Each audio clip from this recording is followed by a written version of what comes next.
That maths nor English. Pretending to be good. Pretending to be good. Just pretending to be good.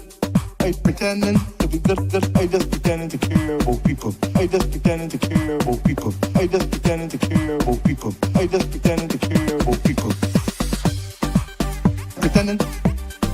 And I'm pretending to be good at maths nor English. I just pretending to care about people. And I'm pretending to be good at maths nor English. I just pretending to care about people. I'm pretending to be good. And I'm pretending to be good at maths nor English. I just pretending to care about people. And I'm pretending to be good at maths nor English. I just pretending to care about people. Dancers, come forward, walk out. This one I got worldwide. Just days after former government backbencher Ralph Thorne crossed the floor, he's taken the oath of office as leader of the opposition. Cross the floor, let me do it some more like Ralph Thorne. Ralph Thorne. On the other side, cross the floor, cross the floor, cross the floor, let me do it some more like Ralph Thorne. Wait there, Ralph Thorne. Dancing, come back again. Our turn is the latest trend. Everybody know link up my friend. This one designed for the and more will be left over. Dancing, come back again. Our turn is the latest. Are these trips so important? Link up my friend. This one designed for the living out men. Yes, I'm for real, member. I am for real. Don't let me talk out your business. Don't let me talk out your business. All right. And I can't decide, so I'm moving with the die. Cause I'm ready to mash up the body. Oh gosh, I can mash up the body. So let me do this now. Cause I'm ready to mash up the body. Oh gosh, I can mash up the body. Yes, and let me go now. Cross the floor, cross the floor, cross the floor. Let me do it some more like Ralph Thorne. Ralph Thorne. On the other side, cross the floor. There has to be some order here. Cross the floor, let me do it some more like Ralph. The Minister of Finance is not party to this present transaction, Your Honor. Ask him to keep quiet, please. And I say to you further, Mr. Speaker, that my conscience, my location here is related to my conscience. I said it last year. It is well with my soul. Take a wine on the left side, and I can't decide, so I'm moving with the tide, moving with the tide. Take a wine on the right side, take a wine on the left side, and I can't decide, so I'm moving with the tide. Cause I'm ready to mash up the body. Oh gosh, I can mash up the body. So let me do this now. Cause I'm ready to mash up the body. Oh gosh, I can mash up the body. Yeah, and let me go now. Cross the floor, cross the floor, cross the floor. Let me do it some more like Ralph Thorne. Ralph Thorne. On the other side, cross the floor, cross the floor, cross the floor. Let me do it some more like Ralph Thorne. Ralph Thorne. That is my man, so whether he cross or in cross, he will always be there for us. I came to a point where I had to take the decision that if my philosophical and political views do not accord with those of government in terms of its legislation, in terms of its policy, the relationship becomes untenable. You know, in the name of my children and my grandchild, I want to live in a country where there's freedom of expression. I want to live in a country where no despot can feel that they should hold the destiny of my children and my grandchild in their hands. And that Mayor Motley is a menace. She's a menace because she's a despot. She's a menace because she's a despot, believes that she has a right to be a despot. She would try to be a despot with me. And I want to end by saying this. My parents sent me to school so that I should not be a boy in the yard for any despot in this country. And I will be true to them and true to my children by fighting this despotism that is.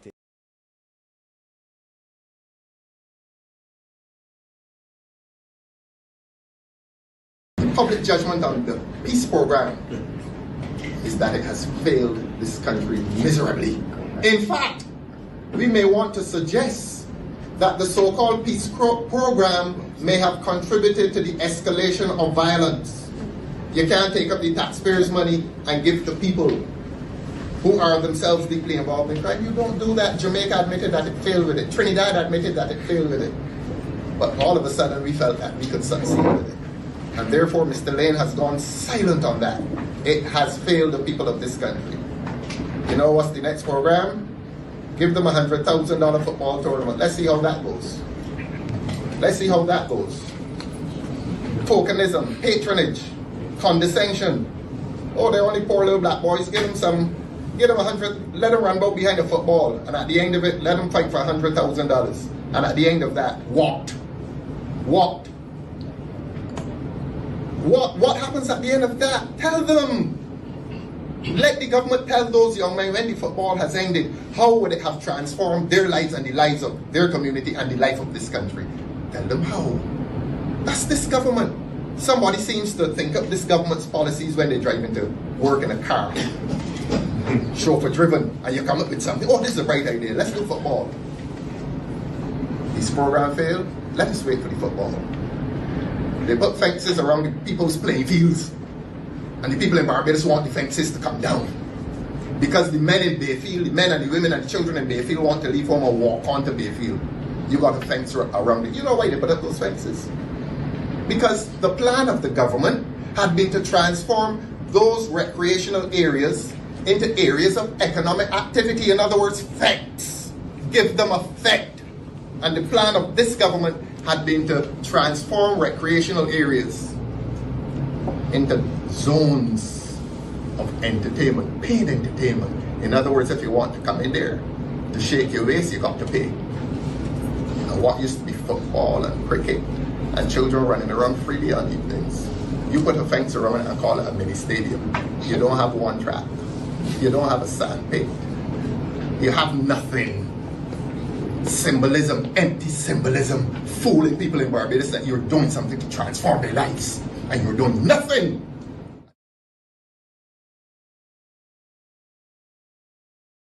I'm pretending to be good at maths nor English. I just pretending to care about people. Good at maths nor English. English. Pretending to be good. I pretending to be good. Just pretending to be good. I pretending to be good. I just pretending to care about people. I just pretending to care about people. I just pretending to care about people. I just pretending to care about people. Pretending. And I'm pretending to be good at maths nor English. I just pretending to care about people. And I'm pretending to be good at maths nor English. I just pretending to care about people. I'm pretending to be good. And I'm pretending to be good at maths nor English. I just pretending to care about people. And I'm pretending to be good at maths nor English. I just pretending to care about people.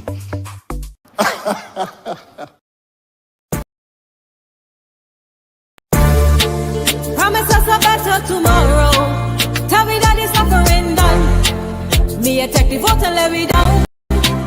Me attack the vote and let me down. She did only want little dealing, big contracts and not corruption. Me attack the vote and let me down. Me attack the vote and let me down.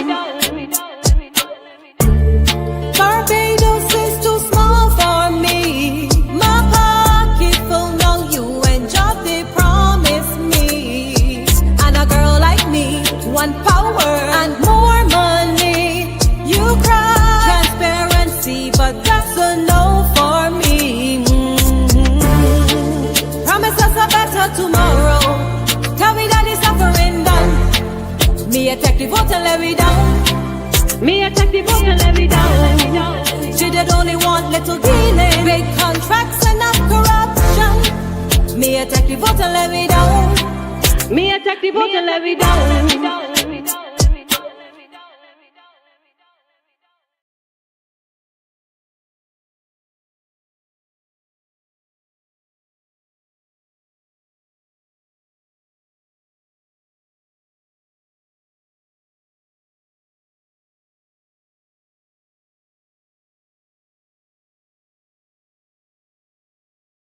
When you walk through the the storm, hold your head up high, and don't be afraid of the dark. 'Cause at the end of the storm, there's a golden sky and the sweet silver song of the lark. Walk on through the wind, you must walk on through the rain. Though your dreams be tossed and blown, you must walk on with hope in your heart, and you'll never walk alone. You'll never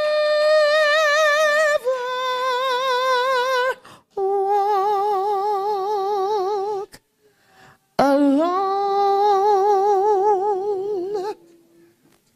So when you walk through this storm, hold your head up high and never be afraid of the dark.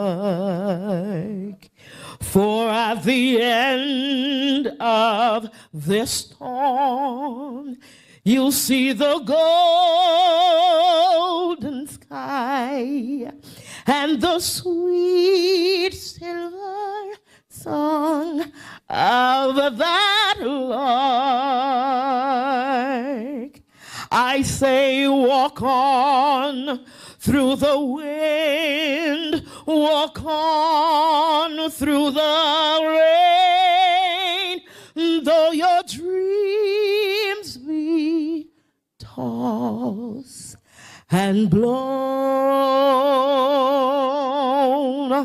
Walk on, put that hope in your heart, and you'll never walk alone. You'll never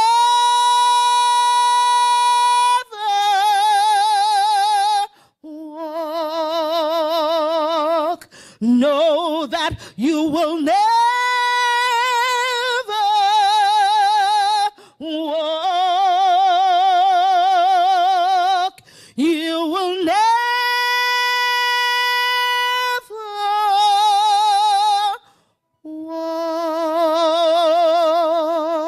walk alone.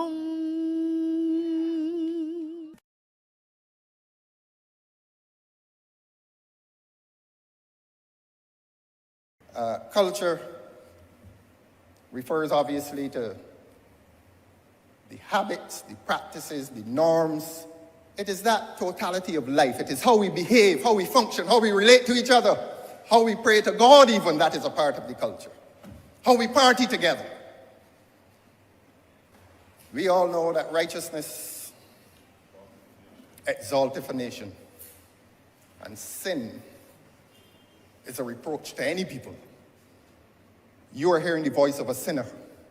I am no paragon of virtue. I merely try to be a moral force for good. And I appeal to all my colleagues in here, all 30 of us, including you, sir, to be able that when we leave here, and when we finish with the business of this parliament, to be able to say to our constituents and this country that we have tried to be moral forces for good. Somebody must stand up in this country and address the issue of a culture that is in decay. When I was at school, we didn't start off with that. Your Honor, every time I hear the hymn, "New every morning is the love," or "Awakening and uprising prove," through sleep and darkness, safely brought, restored to life and power and thought. Up to today, some of my colleagues in here remember that hymn. And every time I hear that hymn, it transports me back to my school hall at Grace Hill, to my school hall at Wesley Hall, to my school hall at Harrison College. And to this day, it means something to me. What does it mean to a child today when he goes to school and before his classes start, he has to be repeating in a schoolyard with his colleagues? You like Mobby? Don't be afraid. And you can take the bark off of somebody. And when you're done with she, you can bring she sister. And that's how our school children start the day. Righteousness exalts a nation. Sin is a reproach to any people.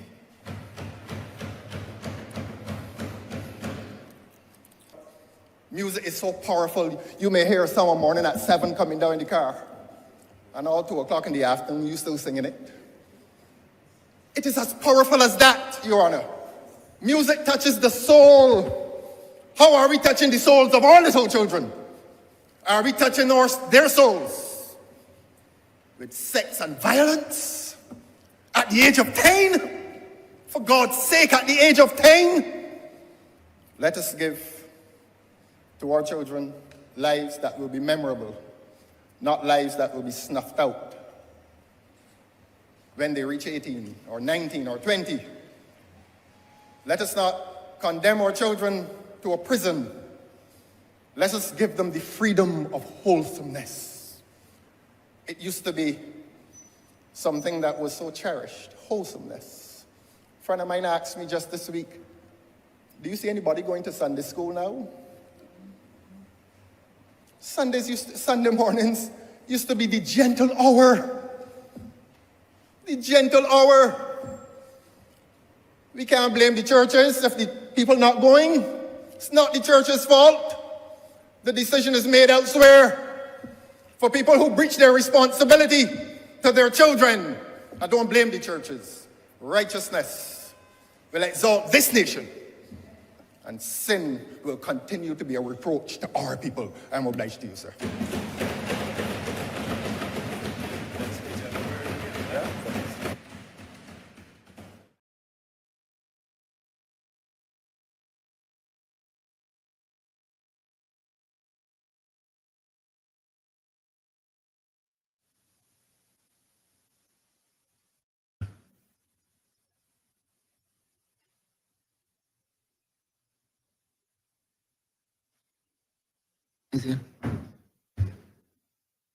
Mr. Speaker, I thank the Honorable Prime Minister for being persistent and convincing me to serve, but most of all for reposing her confidence in me to manage the fiscal affairs of Barbados at a time when the country, sir, was on its hands and knees.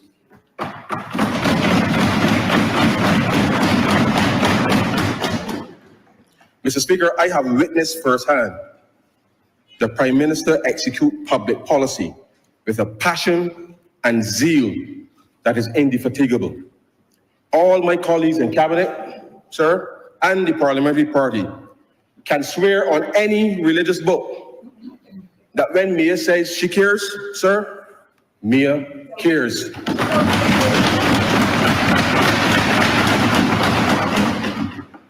In a very personal capacity, Mr. Speaker, I publicly thank the Prime Minister for the grace and compassion shown to my family and I last year when it was most needed. I asked, and her response was immediate. And so from the bottom of my heart, sir, I personally thank you, Prime Minister.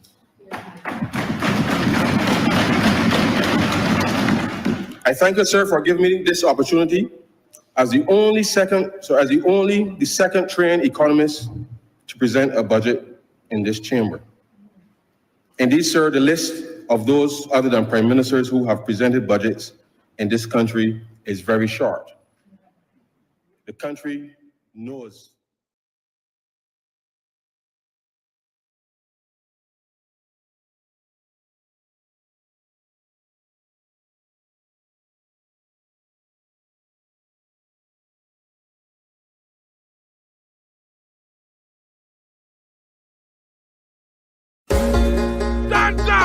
Come forward, walk out.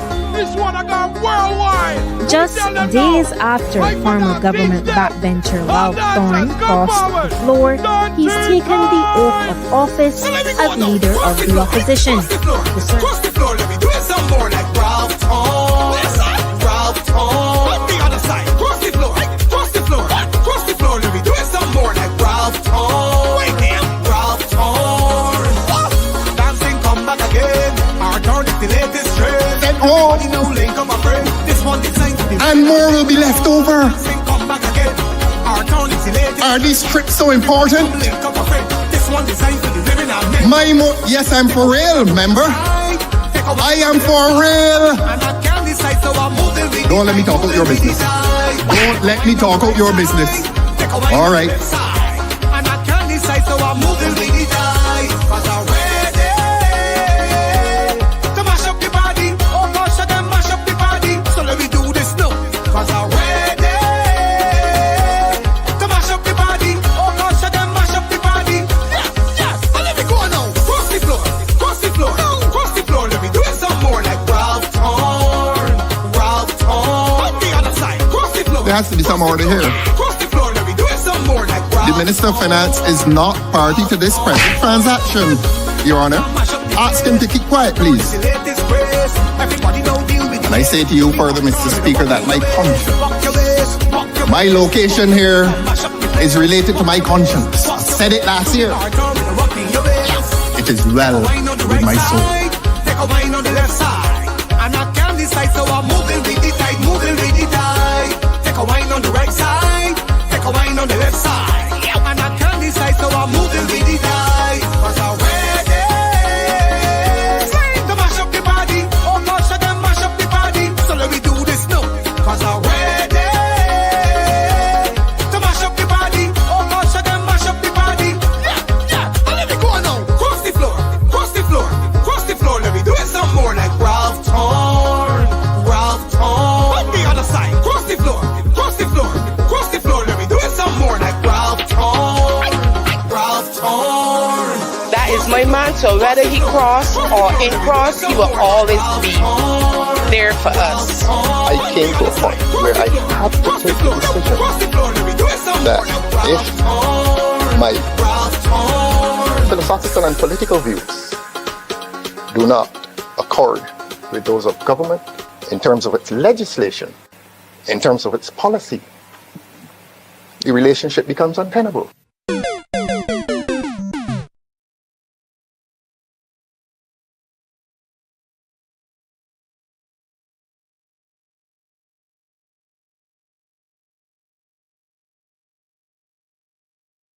Was sought at 11 p.m. last night. Army Leader Opposition. I'm obliged to you, Mr. Speaker, and good morning to you and to my esteemed parliamentary colleagues.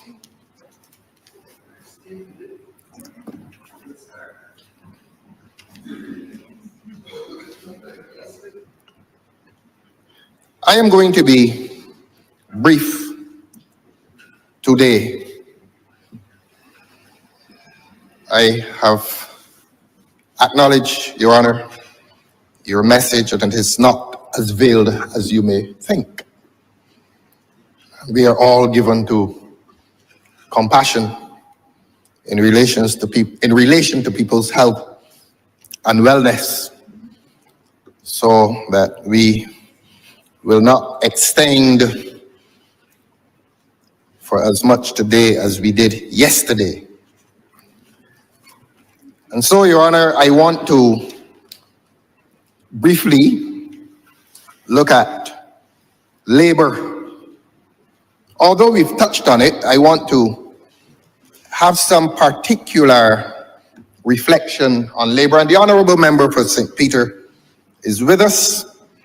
And my intervention this morning in relation to labor is to ask him a few questions on behalf of people in this country who have lost jobs and who believe that the dismissal was unfair.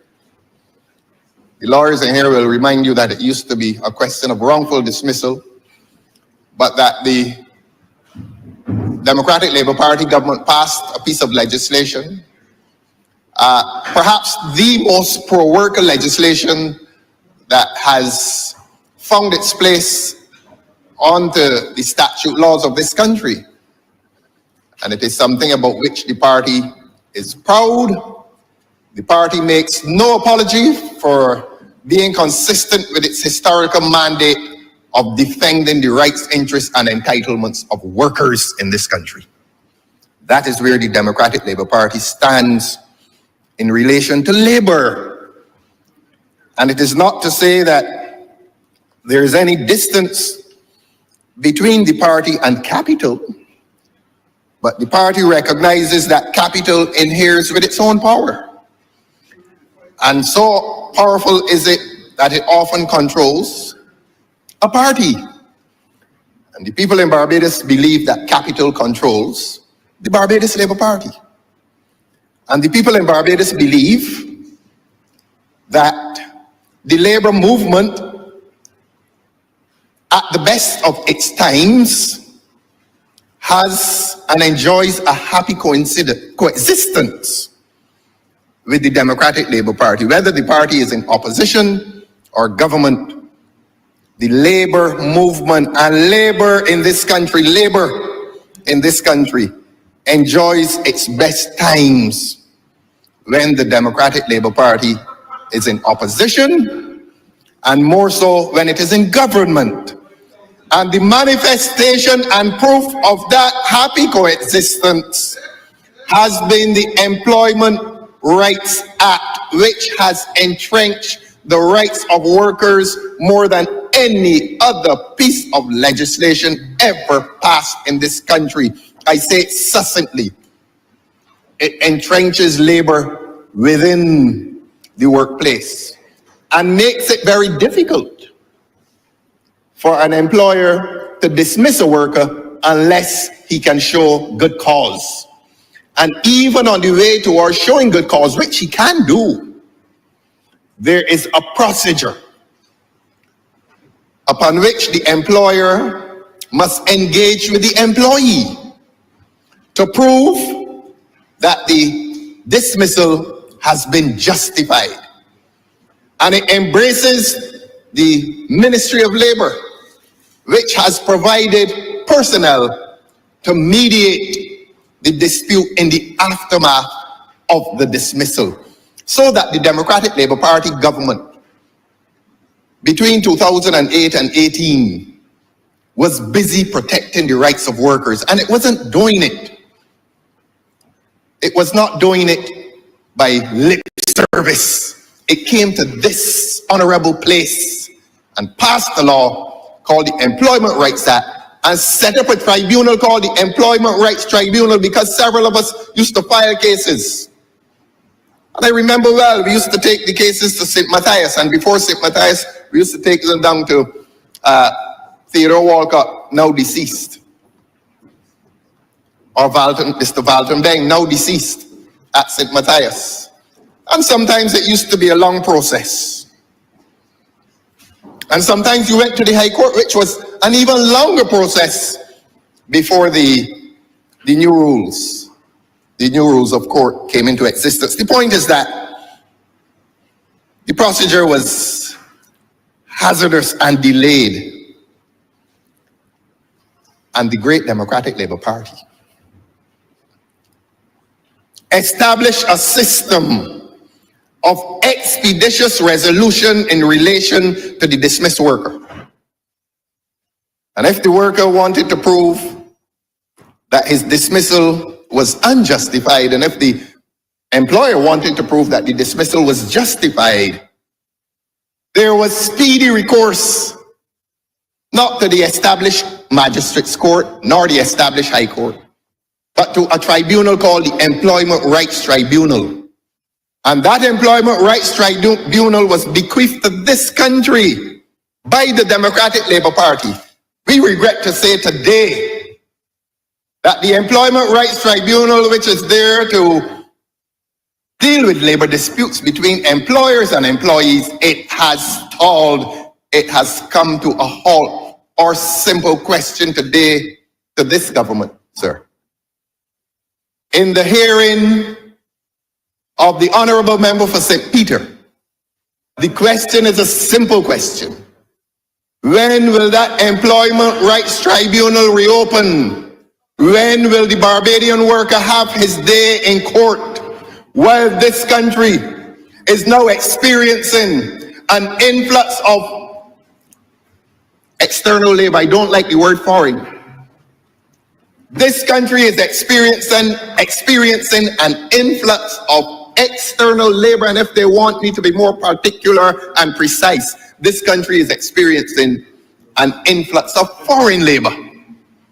And that foreign labor is protected only by its humanity.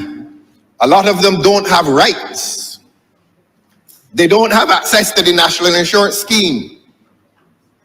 They hardly have access to decent living conditions. They're just here making a dollar. But what they are enjoying and what the government is ensuring that they enjoy is the right, R-I-G-H-T, to write, W-R-I-T-E, and X at some future point. And that is something about which the people of this country must now be concerned. That the role and presence of foreign labor in this country is to give political help to the government when the time comes. And I am cautioning the Barbadian worker that not only is he losing his place in the labor market, but he may be losing his place in the polling booth. Some of these people are here to vote. And some of these people have been invited here to vote for the Barbados Labour Party government. Let the majority of Barbadians and let the Barbadians in the labor market who are in the majority register their disappointment and disapproval with what is happening in this country under the guise of labor when it is really intended political participation in this system. So therefore, I ask the Honourable Member for St. Peter, sir, through you, when is he going to reopen the Employment Rights Tribunal that was opened under the Democratic Labour Party? That's my question. And that is a very simple question. And this government must understand that dismissed workers are disenfranchised because of that closure. But of course, this government does not have a very good reputation when it comes to a relationship with labor. And that is known across Barbados. Labor has associated happily and naturally with the Democratic Labour Party, and there's a reason.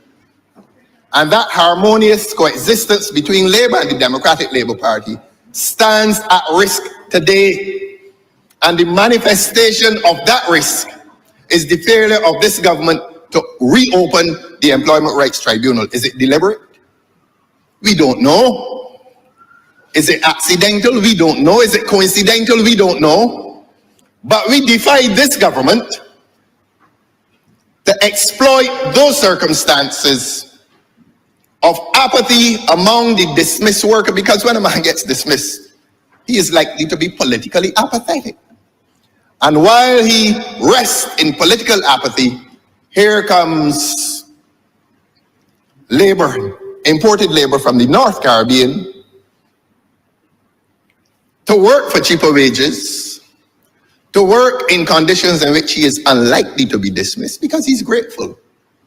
But then you transfigure that gratitude into political activity. In other words, a lot of those workers are expected to vote for the Barbados Labour Party when the elections are shortly called. And some of the honorable members look surprised. There's going to be an election around here at some point. At some point. I have an idea when it is going to be called. But I don't want to alarm them because I'm the one that announced, I'm controller, I am the one that announced the departure of the gentleman for St. James North, the representative for St. James North. And they hustled some numbers together, took them up to Elaro Court in an emergency meeting. And some of them were terrorized. Who told him that? How that got out? Who is his friend? Who is seen whispering with him in the corridors of the parliament? Who still has WhatsApp contact with him? They were interrogated. They were. And the people of Barbados need to know this, that a personal relationship with me is hazardous. And I am going to ask them to stop talking to me. Stop talking to me in the corridors, in the lunchroom. See me and don't see me. I don't want you to lose your privileged positions on account of a relationship with me. Please, please, please, please tell your Honorable Prime Minister that the information that is coming to me is not coming to me from among the 28 of you, not even you, Mr. Speaker. You are not bringing the secrets to me. And so, to come back to the workers in this country, I say to them, the dismissed workers and those who may well suffer dismissal at some point in time, ask the honorable member for St. Peter, one of the more articulate in this government, one of the more perspicacious in this government, in spite of his junior status. So ask that honorable member when the Employment Rights Tribunal established by the Democratic Labour Party is going to be reopened. I'm not going to spend a lot of time on that. That is only one of the honorable member's failures. The other failure is that failure to protect, adequately protect the rights, interests, and entitlements generally of the working population of this country. So it is a simple question directed to the honorable member for St. Peter. That will be my approach this morning. I apologize to them for having put them to bed late last night. I put them to bed. I'm sorry that the songs that I sang were not lullabies, that they were not pleasant for them to hear. But I am duty-bound to speak the truth in here. Your Honor, please permit me now to come to the Ministry of Housing. And as I've promised before, I am going to be a lot more brief than I was when I had to explain to the public of this country in detail certain things last night. Now, the Ministry of Housing, I have described that as government's disaster zone. I need not repeat what I said yesterday, that more than any other ministry, the Ministry of Housing, in concert with the Ministry of Agriculture, I beg your pardon, is destroying agriculture. Those two ministries have now conspired to destroy agriculture. And we've had the unusual situation of lands going out of agricultural production to housing, and we've heard applause in the public domain by the Minister of Agriculture. That is so ironic. And that is so politically suicidal. We've never heard, normally there's a tension between the Ministry of Agriculture and the ministry that deals with planning, permissions, and the Ministry of Housing. There's normally tension, a fight. But that fight under this Barbados Labour Party government has disappeared. There's no cooperation. So when the Minister of Housing walks around this country or rampages to be more precise, rampages across this country, converting agricultural lands into housing, and let us not say housing, into cement. Because a lot of the cement planted, it has not transfigured itself into housing.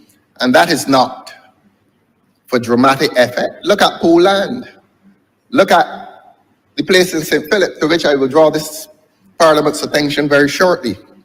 So 2 ministries have now conspired against agriculture, and 1 ministry has conspired to blunt the housing trust in Barbados with projects which have less to do with housing the poor and more to do with real estate deals which advantage or bring advantage to a very small population of persons. And when I say population, no more than 2 or 3 persons are benefiting from government's housing trust. Let that be heard.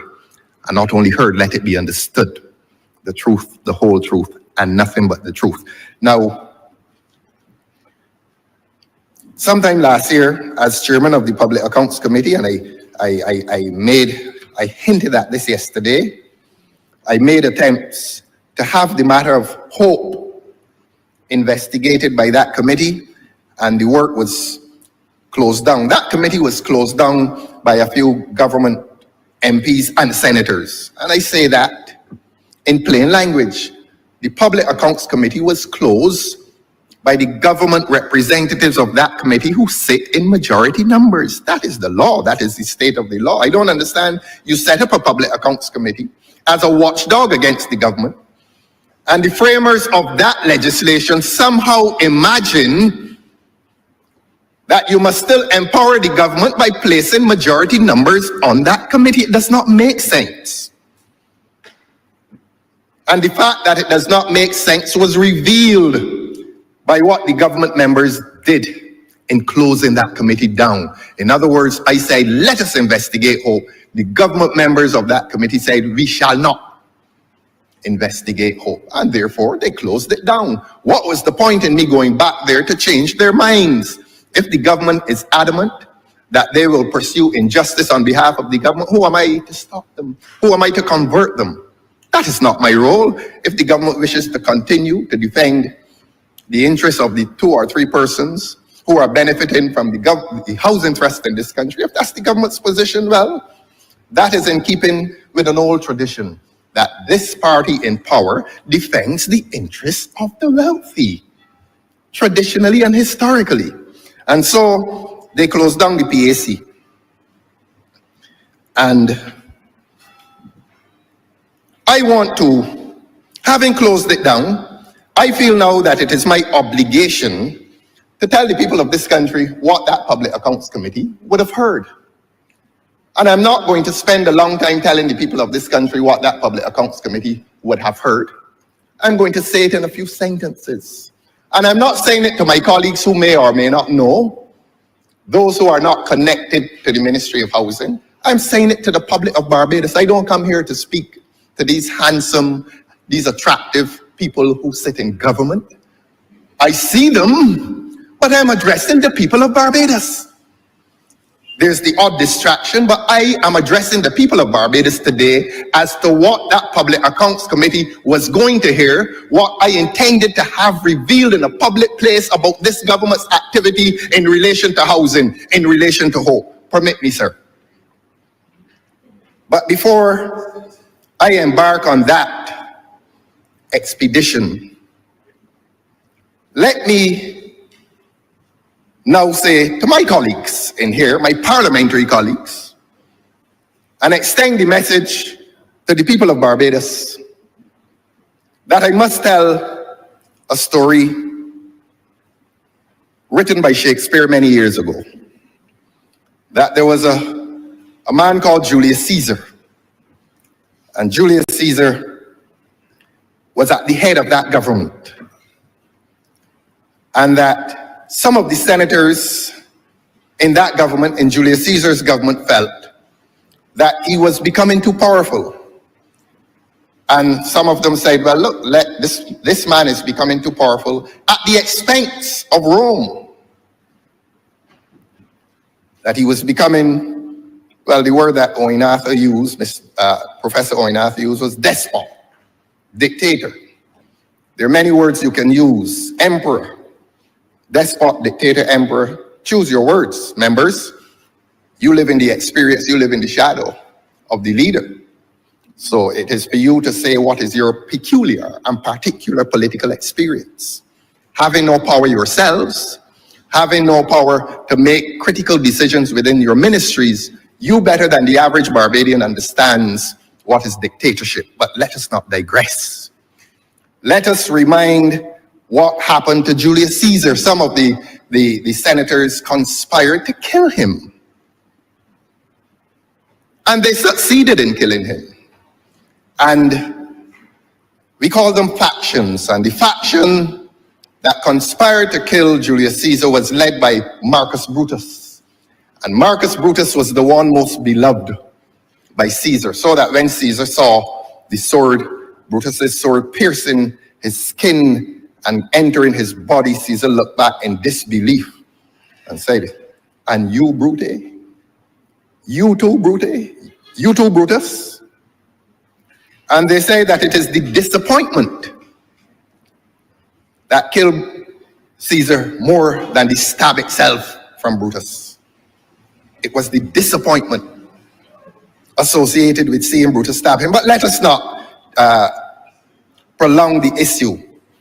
And so after Caesar was killed, in the aftermath of his death, the two factions formed themselves and engaged in war to determine who would govern Rome, because Caesar was now absent.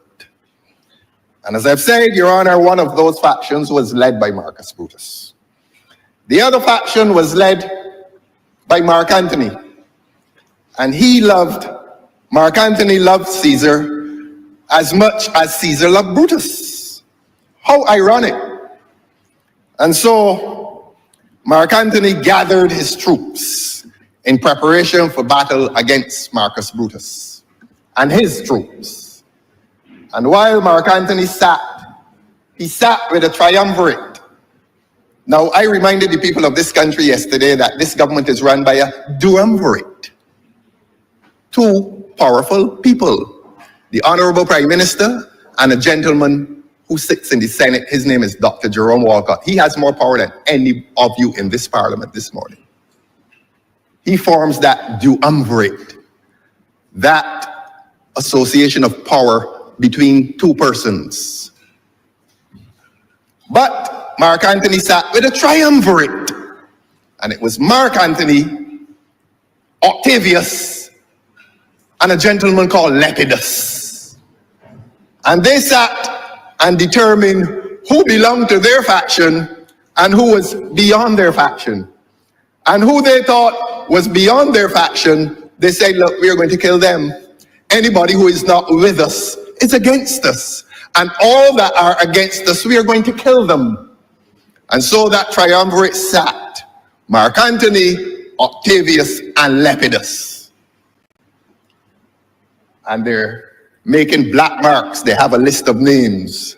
And they're saying, so every time you think a man should be killed, you put a black mark against his name. And here's Mark Antony, this one must die. And here's Octavius, oh, and this one must die. And here's Lepidus, oh, this one must die. And after that occurs, after that process is completed, Lepidus leaves the room. And you're going to find out who Lepidus was in relation to that triumvirate. And that triumvirate really was like this government. It became a duumvirate. The duumvirate in this government, that power twosome is the Honorable Prime Minister and Dr. Walcott. So that the triumvirate transfigured itself into a duumvirate, just like this government. And Antony and Lepidus, Antony and Octavius proceeded to have a conversation. And there was a quarrel. And one asked the other, but how could you let this man be a part of this triumvirate of power? In Bajan parlance, he's nobody. And Anthony responded and said precisely what he thought of Lepidus. And he said, Your Honor, after Octavius complained, but this man is nobody, how you have him in here performing an important function of deciding who we are going to kill?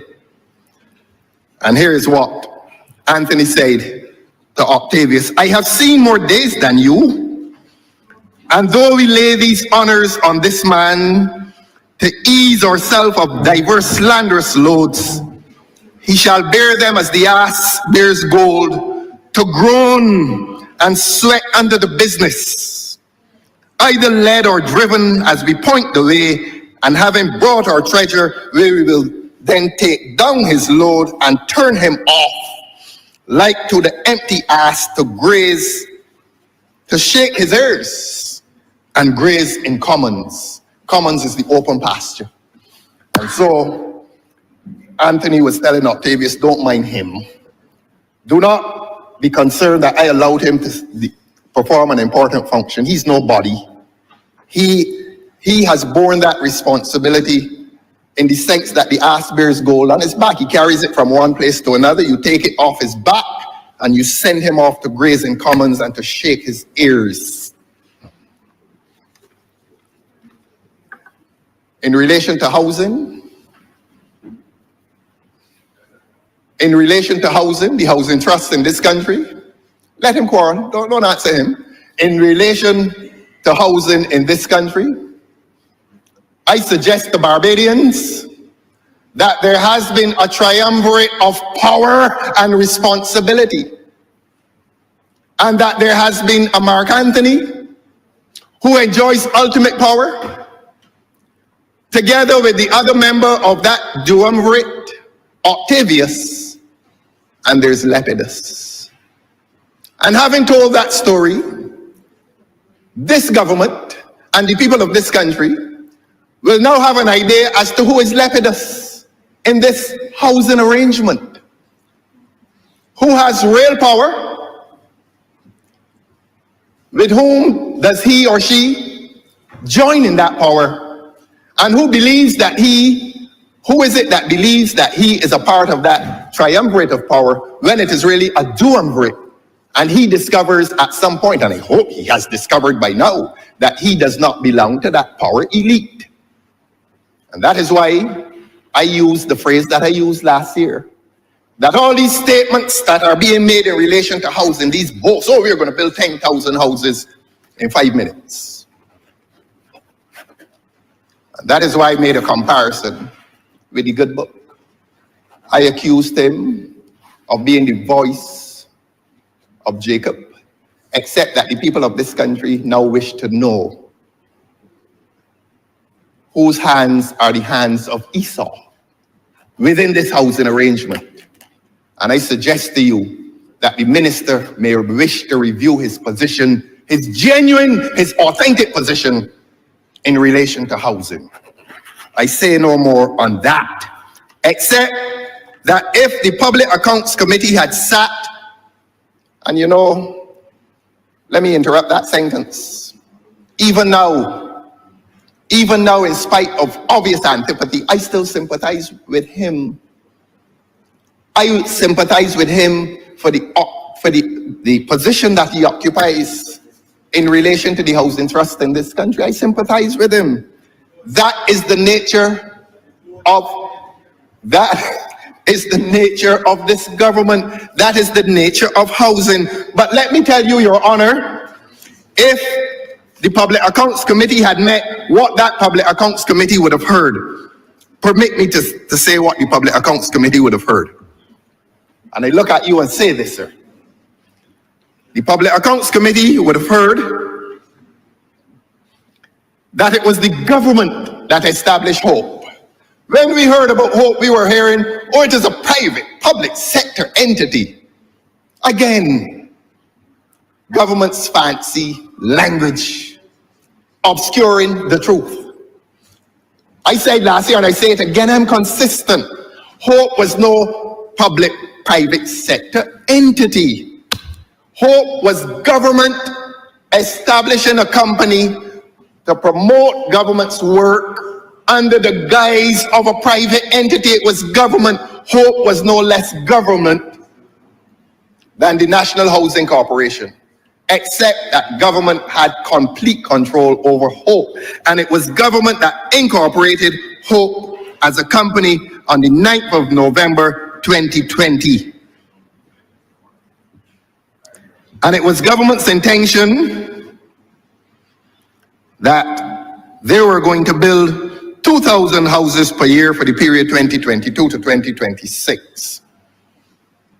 And I believe it was around either shortly before or after the election of 2022 that the Honorable Minister of Housing went into the public domain and said he is going to unleash some energies that have never been unleashed in this country, and he was going to build 2,000 houses a year, and at the end of a 5-year period, he's going to have 10,000 houses. And so he was sent. I'm not going to call to say with whom he approximates in the story of Mark Antony, Octavius, and Lepidus, but he was sent. Indeed, the Honorable Member for St. James, if he were here, he would say that Mark Antony described Lepidus as a slight, unmeritable man, meet only to be sent on errands. Translated into modern English, this is a slight, unmeritable man. This is a man without merit, and he's fit only to be sent on errands. Send him on an errand. He's nobody. And so here is the Honorable Member for St. George South in 2022. I'm not going to call him a man sent on errands, but he is sent into the public domain to tell people that he's building 2,000 houses a year. And so government incorporates this company in November 2020, and he is sent to make that announcement. Let me say to you, Your Honor, again, what the Public Accounts Committee was going to hear. That Hope was provided with broad objectives for the program under its purview via cabinet papers. So the cabinet, yes, I'm going to shout. It was sent on the mission via the cabinet. So when the cabinet and the leader of the cabinet is telling people that cabinet, oh, we are so surprised and disappointed by this turn of events, and we need to have an investigation. What you're going to do, investigate yourself? It was cabinet that incorporated the company. And it was cabinet that issued cabinet papers in relation to the Hope mandate, so that it becomes disingenuous, insincere, if you wish, Your Honor, for any member of this government, and certainly for the Minister of Housing, to be telling people, as he did last week, at the end of his participation in the estimates, oh, we're going to have an investigation shortly when the Auditor General comes back to us. Well, the Auditor General, I wrote to him and asked him for a report. He has not come back yet. And I'm awaiting that report from the learned Auditor General. But I will tell you what that committee would have heard if the government now changes its mind in relation to its powers on the Public Accounts Committee. I will concede, I will forgive them and let them come back and do Hope. Unless they convert themselves to justice and morality, we're stuck. Since we're stuck, it is my duty now to let the people of Barbados hear what the Public Accounts Committee would have heard. And this is what the Public Accounts Committee would have heard. That by December the 31st, 2024, Hope was provided, Hope Inc. was given $20 million further to a cabinet intervention. It was the Cabinet of Barbados that on the 31st, or by the 31st of December 2024, transferred $40 million to Hope. I am not going to give you the gory details, sir. You are yet human, and you may become angry. But here's how Hope set about on its mission. Here's how the errand was pursued. Let me bring it down to plain matters. Hope hired 26 contractors.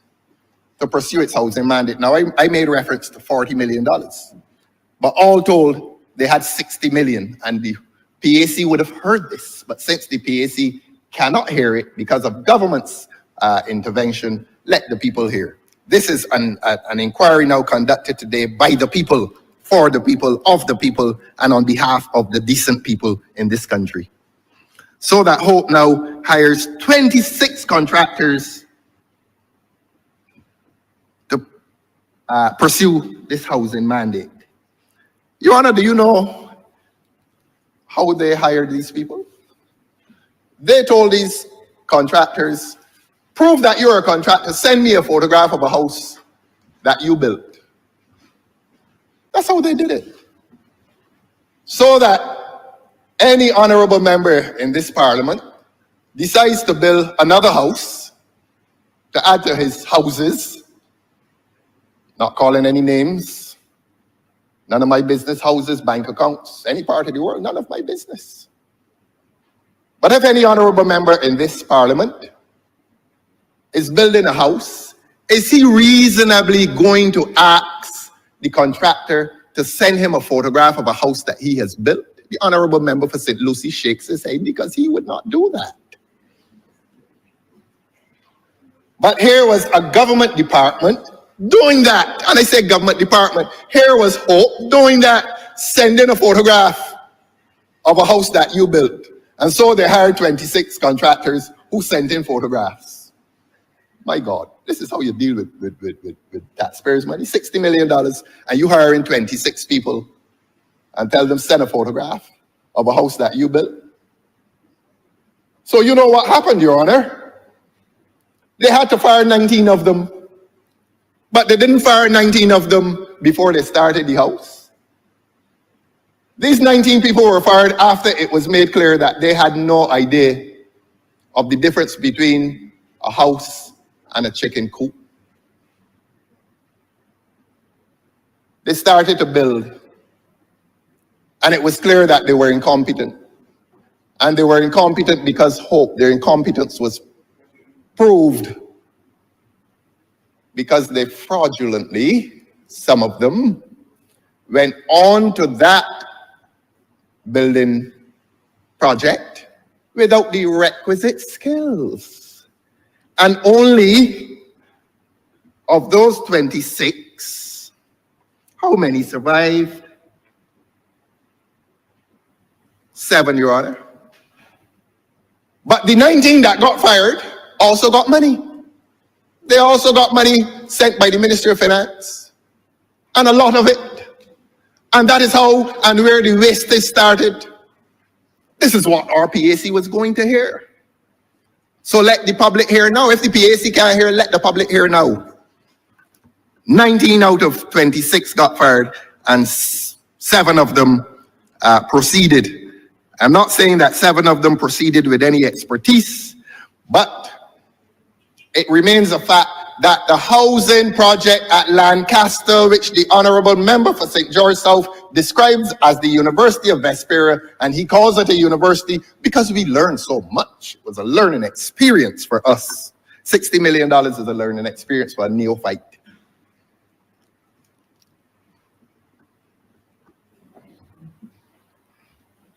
I'm not going to overburden the ears of my audience today, but the houses were allocated to persons earning between $1,000 and $2,500 a month. The few that are occupied today are beyond the means of that class of person. Beyond the means of that class of person. That's why I said that this government says one thing and does another. That this government cannot say what it means, and it certainly never means what it says. In December 2024, Hope completed 11 houses at Clifton in St. Philip, and was in the process of assembling 24 at River in the same parish. And they claim that these were going to be for the poor people. Well, let us see what history tells us.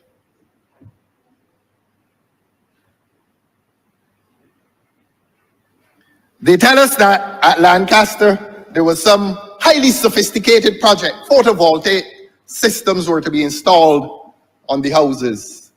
And in this highly sophisticated system, the houses would begin to pay for themselves because the houses would be selling energy to Light and Power. And money would come back from Light and Power and help pay. I believe that is what it is. Very sophisticated. Unsuccessful, though, arrangement. Only 2 of the houses to this day have had photovoltaic systems installed. Maybe they were so badly installed that they had to be dismantled.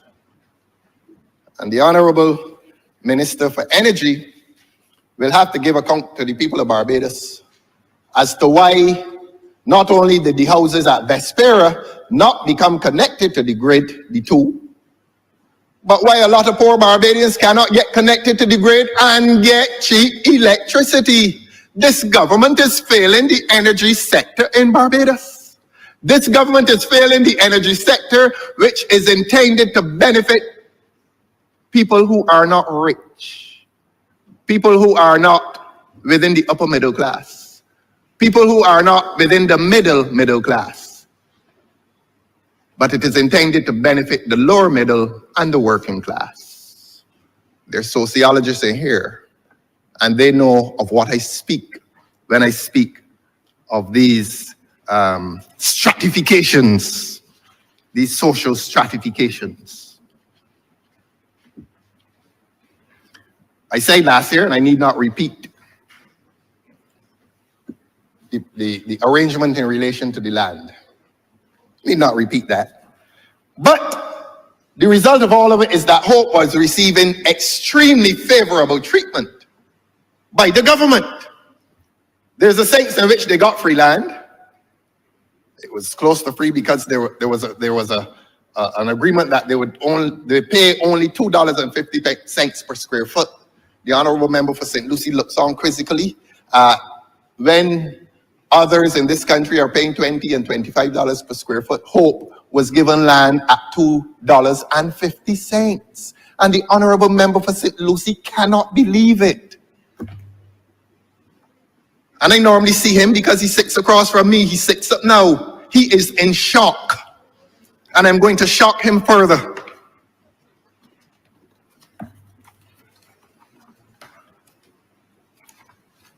And he's unhappy.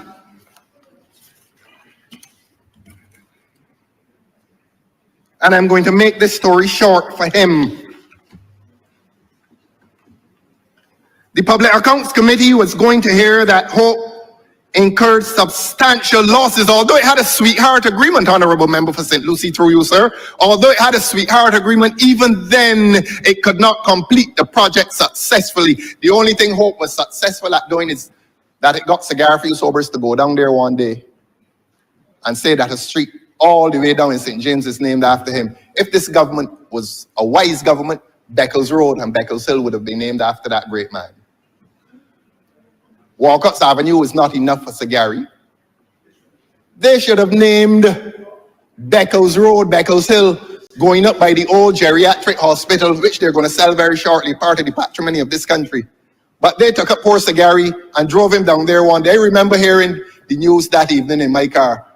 And poor Sagari was saying, well, some people came and took me up, put me in a car. I didn't know where I was going. And they took me down there. They took that gentleman. They took my personal hero and our national hero down to Vespera Gardens and pointed at a sign and said, Sagari, that has your name on it. We're going to name the street after you. Sagari probably never saw the place before. You know why he never saw it? It was a cane field next to a gully. And Sagari is down there being forced to put his name on a street in an abandoned cane field, which became a collection of badly built houses. They disgraced Sagari by putting his name on that. But they did it to give prestige to the project so that people would feel that they should invest in the project. Nobody was investing in the project willingly because the houses were badly built for a lot of money. They were poorly designed, and I'm not going to expose the residents to any public ridicule. I visited. And those people who live there have a bad deal. They do have a bad deal. I am not going to criticize them, but I'm going to ask them that, I'm going to tell them that if it is this government's expectation that they should vote in the soon coming election for this government simply because they were put in a bad house, don't vote for them. Disappoint them.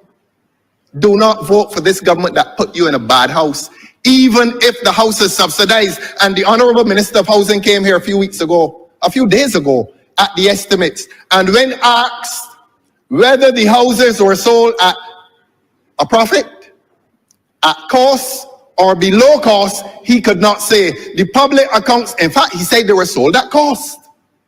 He said they were sold at cost. And the PAC was going to hear that the houses were sold below cost. The houses were not sold. They were given to people in the expectation that those people would return the favor politically on the soon coming election. Go and ask your Prime Minister what the word soon means. It isn't going to be tomorrow, but when it is called,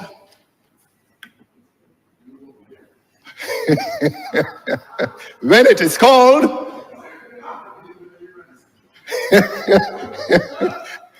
when it is called, Honorable Member for St. Lucie, don't let him distress you.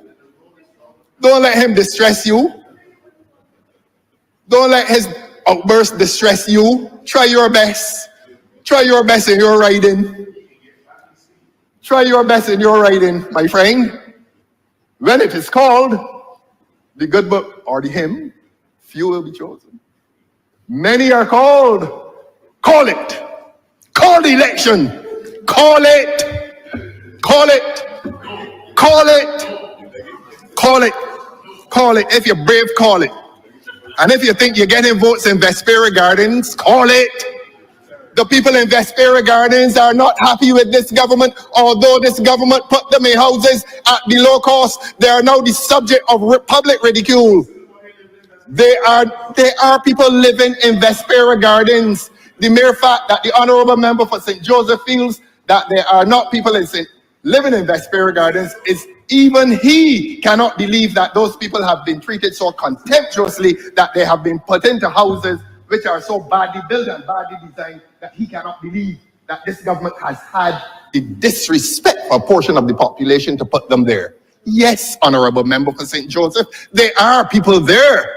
And your Minister of Housing boasted in here a few weeks ago that there are people there. And as I went to Balls or Bullins Plantation that you made a housing project, I also went to Vespera Gardens and I interviewed people. I did. And I interviewed people who are not happy with this government. So the government needs to send its public relations officer down there and find out why some of the people, not all, why some of the people are still upset with the government. This is not a personal attack. This is objective political commentary that I'm entitled to make in the squandering of $60 million that belong to the taxpayers of this country to build substandard houses, to house people at below cost, in exchange for a vote. Call it. Call the election.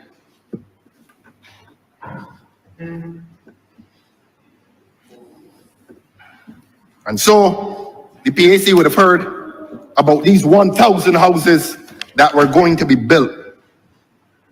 The Honorable Attorney General now challenges me and says nobody is in there. And I say to the Honorable Attorney General, there are people in there subsisting. Here is what the Public Accounts Committee was going to hear about Hope. The Public Accounts Committee would have heard that Hope has not demonstrated that it is able to build houses in a cost-effective, efficient, and timely manner.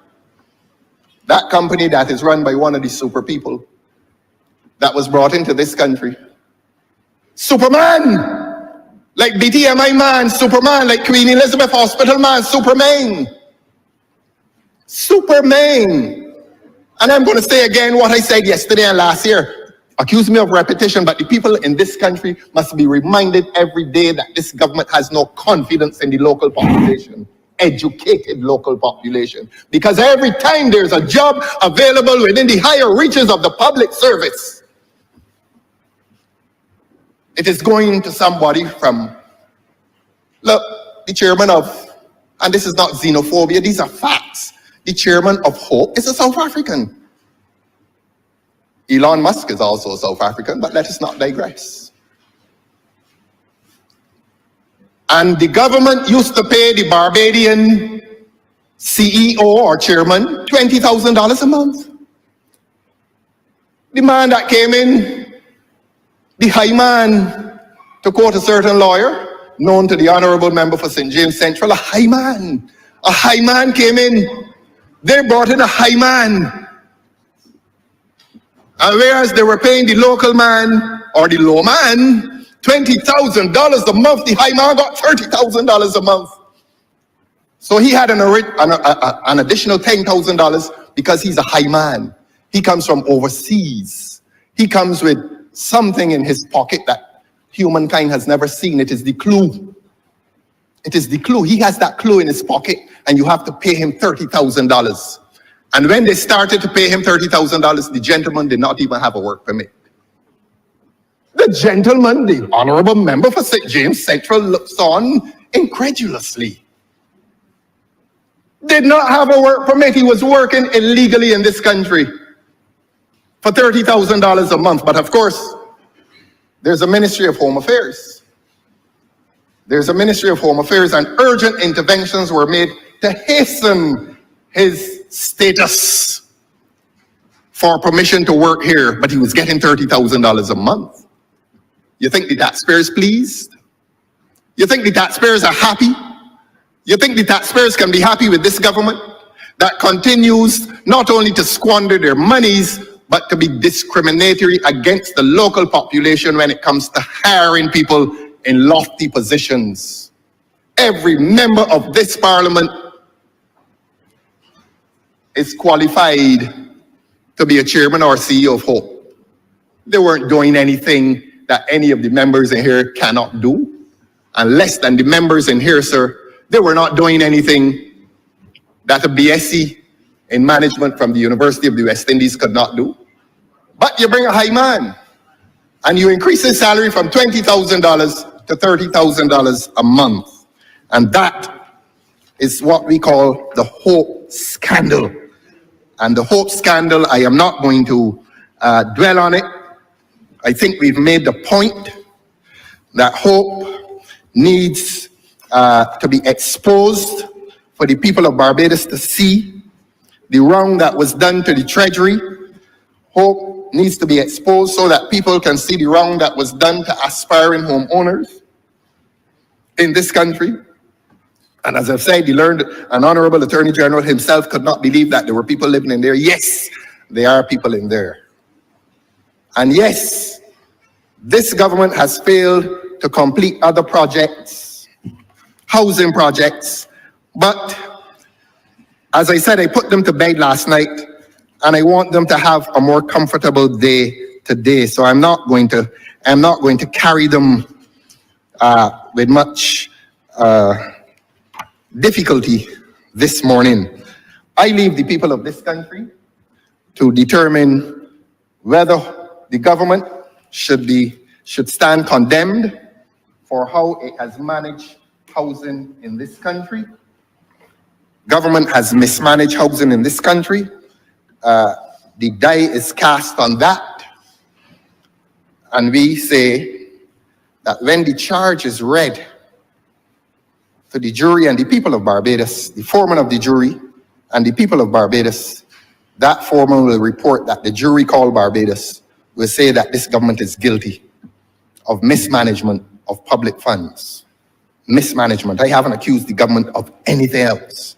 And the people of this country, in passing that verdict, they still want to collect because there are certain offenses committed before the courts. And this is by way of analogy, that after a man is convicted, you pursue the fruits of his unlawful labors, and in this case, improprietous labors.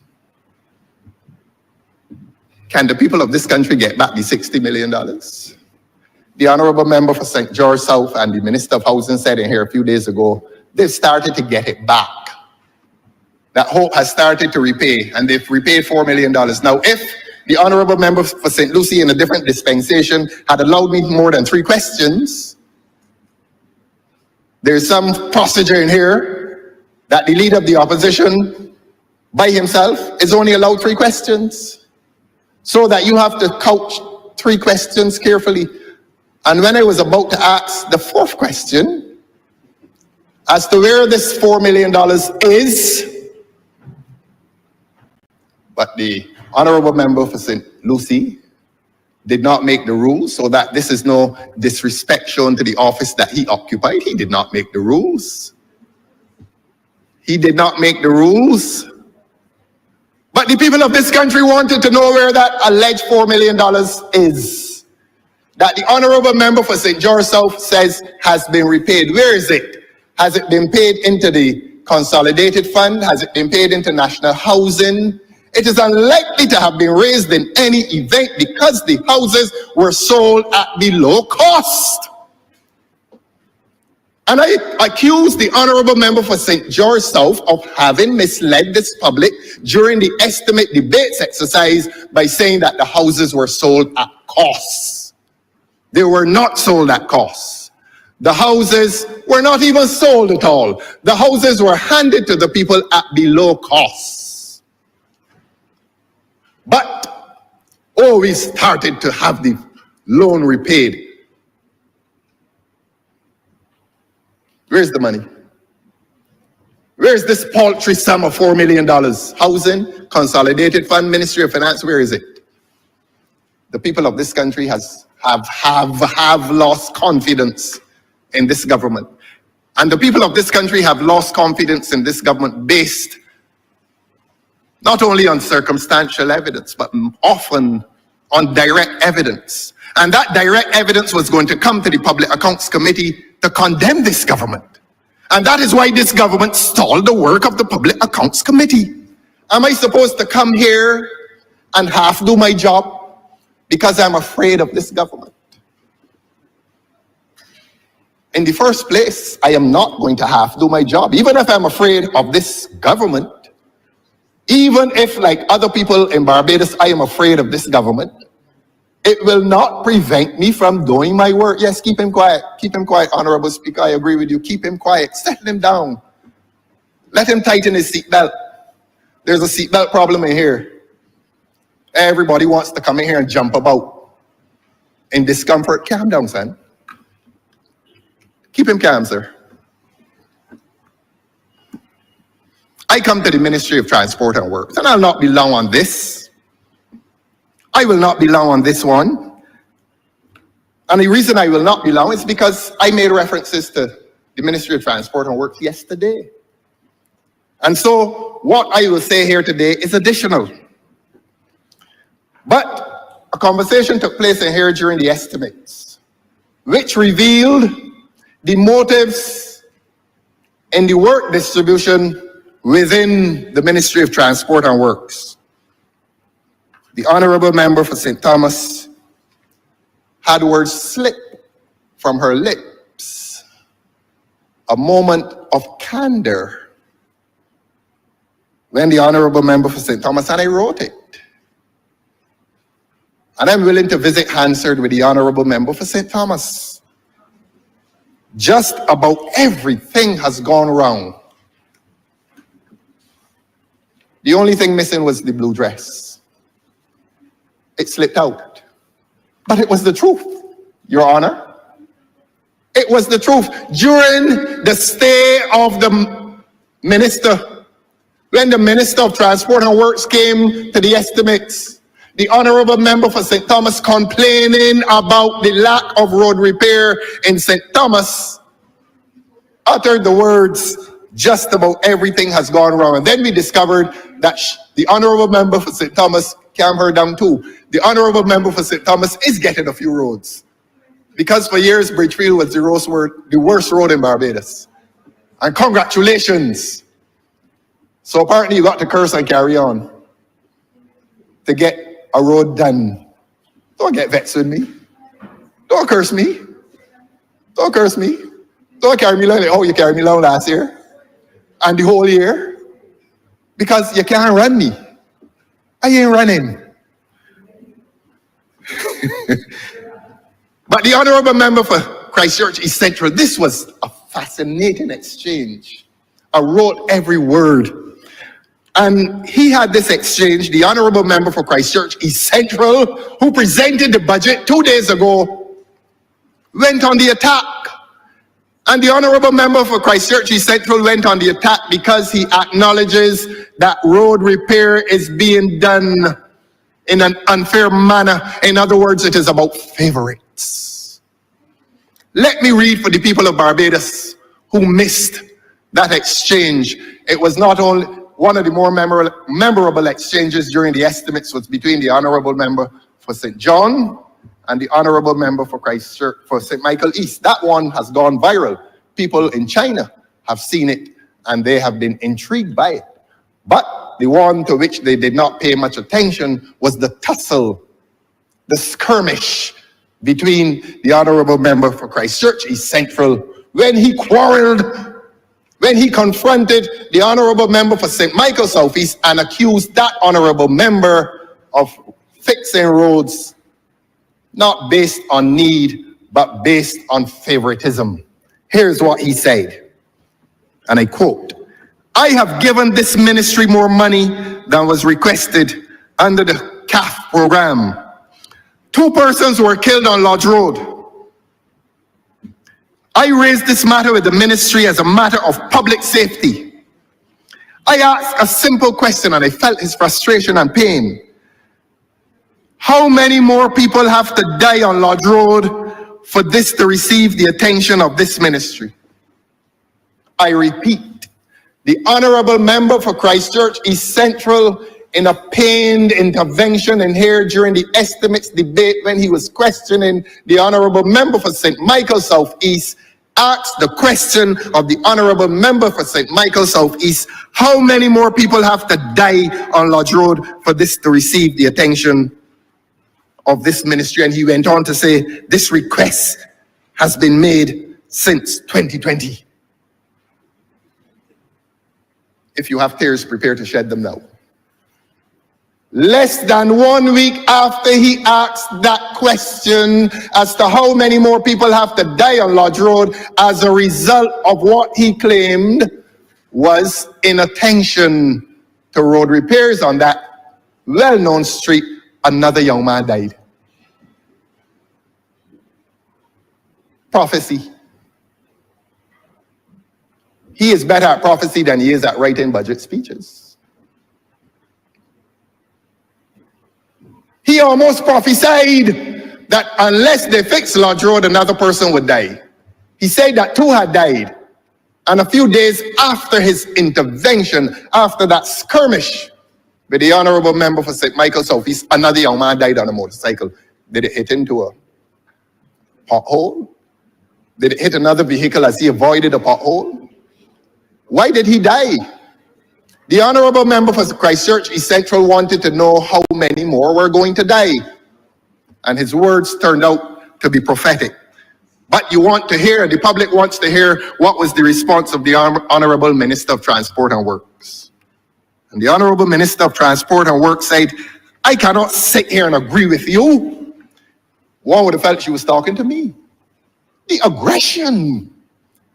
And they have walked around this country with their sycophants telling people that this is a perfect government. Man, this government, there's a lot of division. There's a lot of division. And I know who are the dissidents. And I know who are the people clawing at the duumvirate. I know who they are. And I will try to avoid looking at them. Because if I look at them, they will come under suspicion.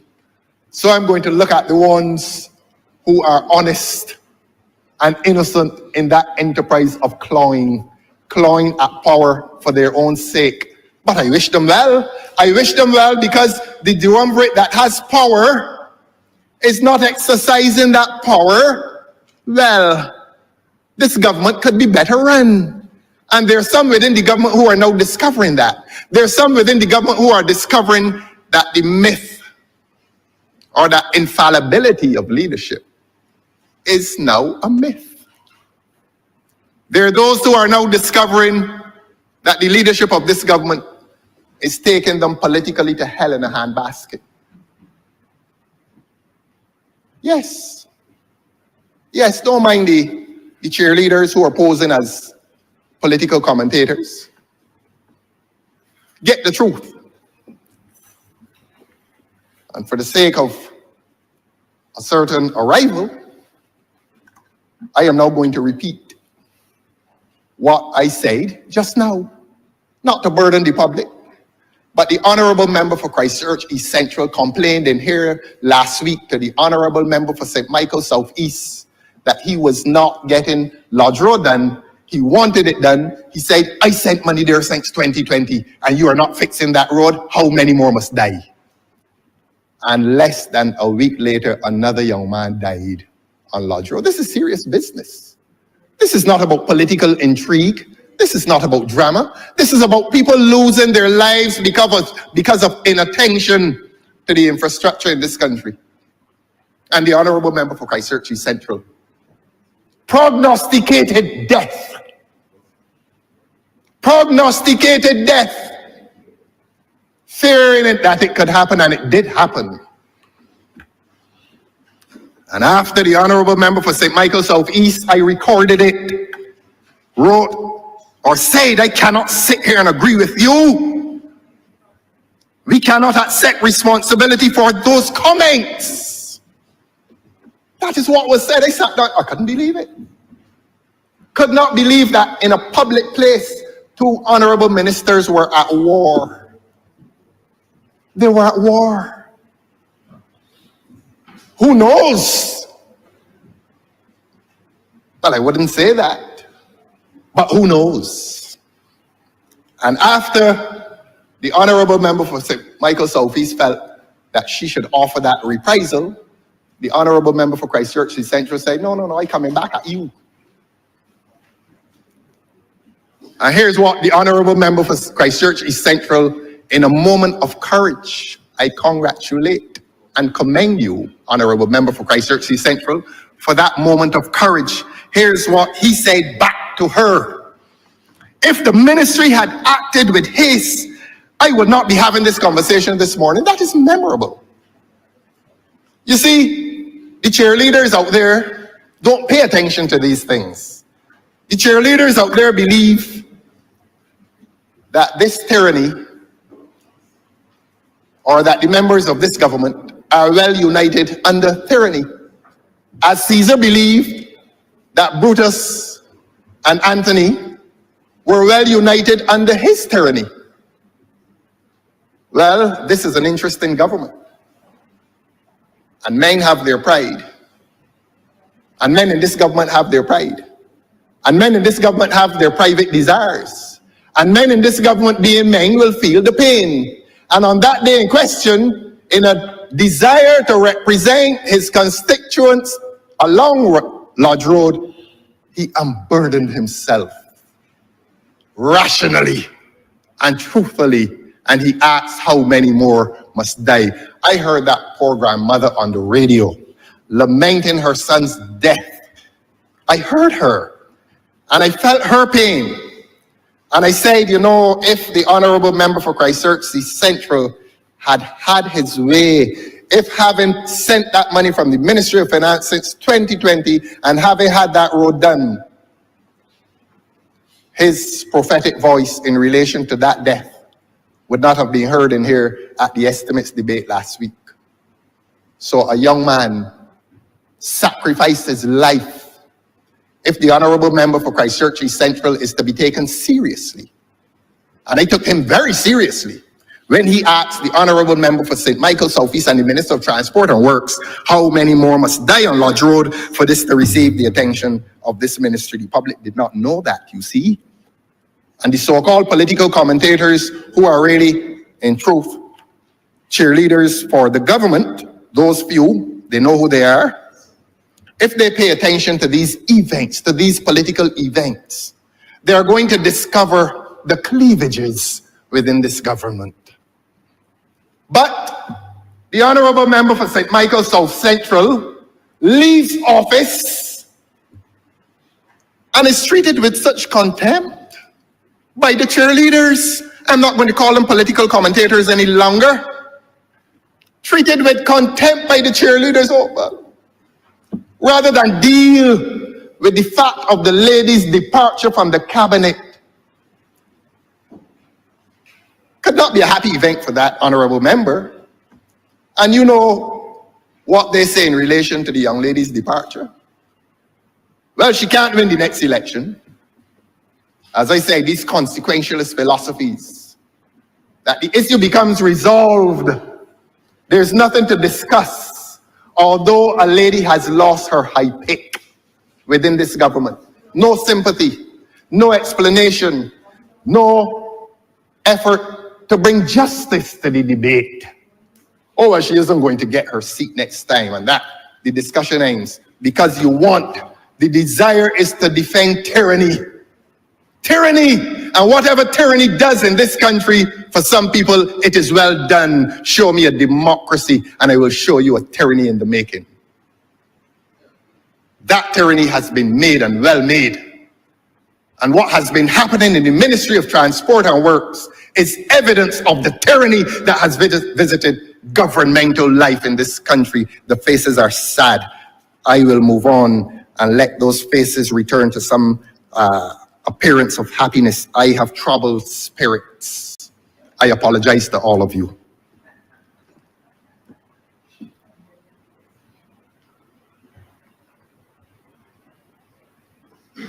Enter the honorable member for St. Peter. He joined the debate as well. The honorable member for Christchurch East Central launched his attack. And when the honorable member for St. Michael South Central felt that she was going to enjoy some relief, enter the honorable member, one of the more articulate members in this administration. He said, St. Peter is a constituency of many bad roads. So at this 11th hour, on the eve of an election, people are getting nervous. People want it to appear as if they put the constituency before the office that they hold. And I was at pains in here yesterday to explain to the honorable member for Christchurch East that when you are here, you are the representative of the people. First and foremost, you go to Bay Street only because you come here. Your office at Bay Street has its basis in what the people did here. And you represent the interests of the people first and foremost when you are here. Unless collective responsibility taken in a cabinet overrides or competes even with that parliamentary responsibility. And when there's conflict between the parliamentary responsibility and the collective responsibility, then the member has to make a choice. A principled position you must take. Within the Westminster system, if you cannot reconcile that conflict, you resign from the ministry. You resign. But here, as a parliamentarian, your primary duty is to your constituency. And as a member of the cabinet, you give account to the parliament for your service at cabinet. I am willing to give free lessons in constitutional law on Saturday mornings. I'm willing to do it.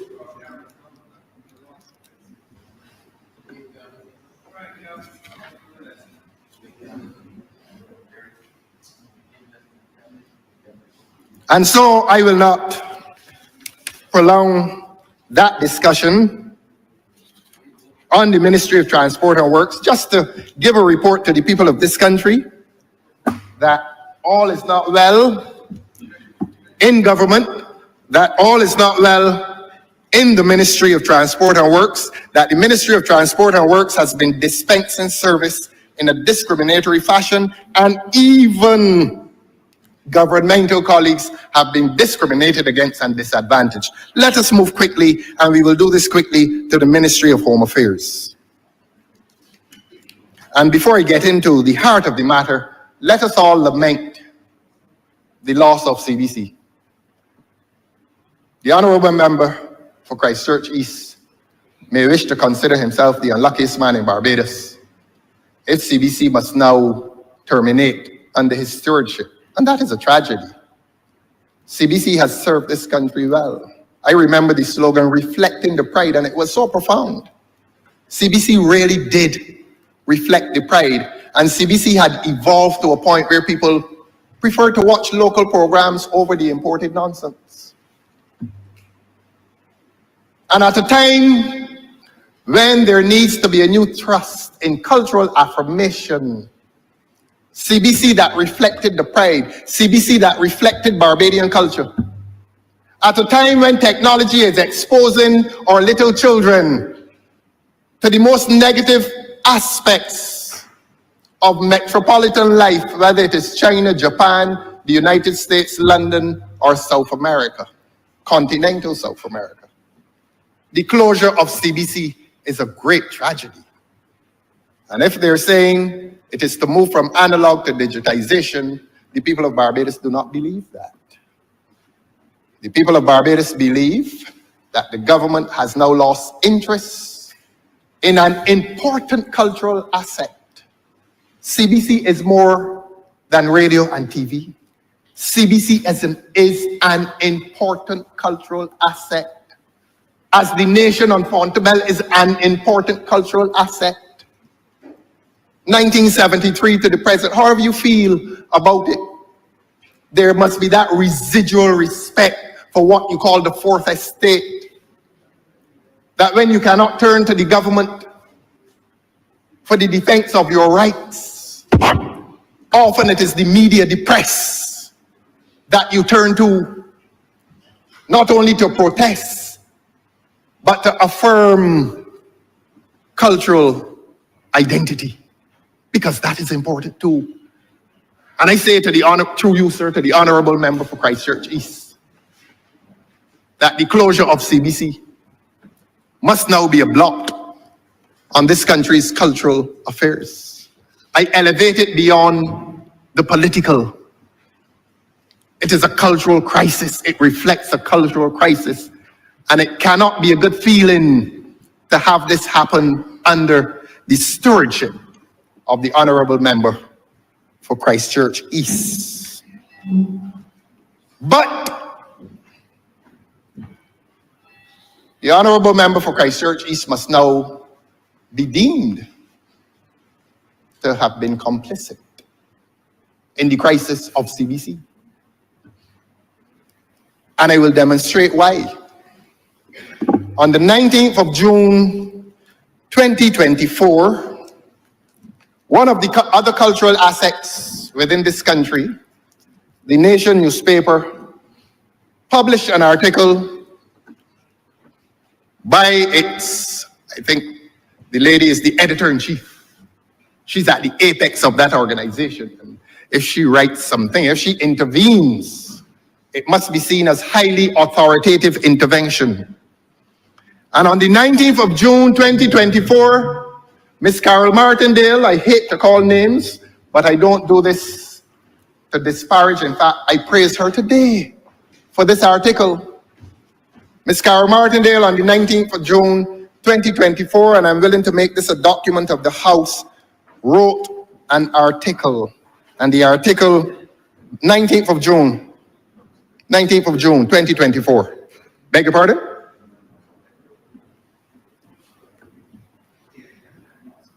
And that article was titled, "Rethink That Plan, Minister." And I'm going to read this because it has to be read. The people in this country must understand how this government has been functioning in relation to the dissemination of information. This is a government that came to the people of this country and said that they're interested in protecting reputations with a cybercrime bill. Up to now, we don't have a cybercrime act.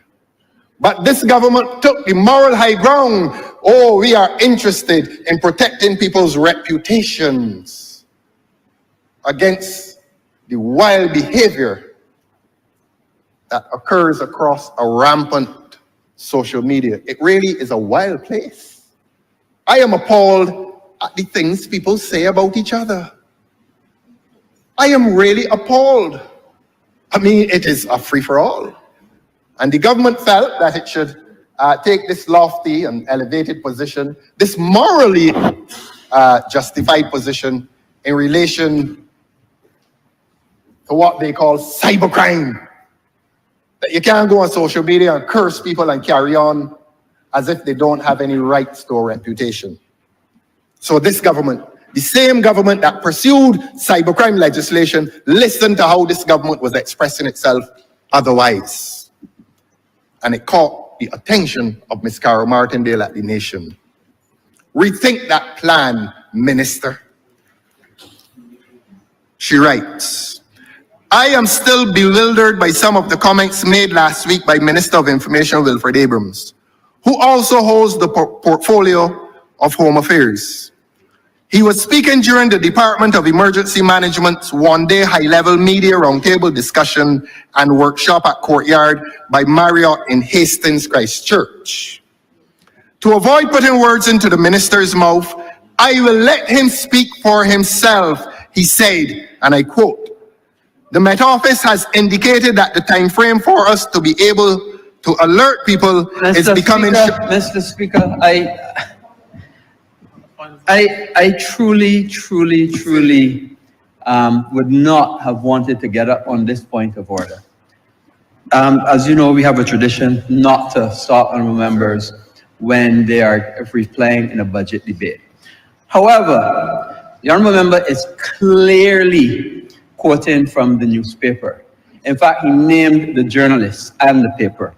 But I want to draw honourable member to the standing order, the standing orders of the House of Assembly 28.1, which clearly says a member may not read his speech, but he may read extracts from books or papers other than newspapers. And the honourable member is clearly in breach, and I would ask that all of that be struck from the record.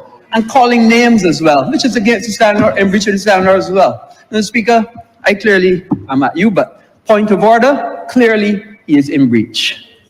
Honourable member, you have heard the point of order.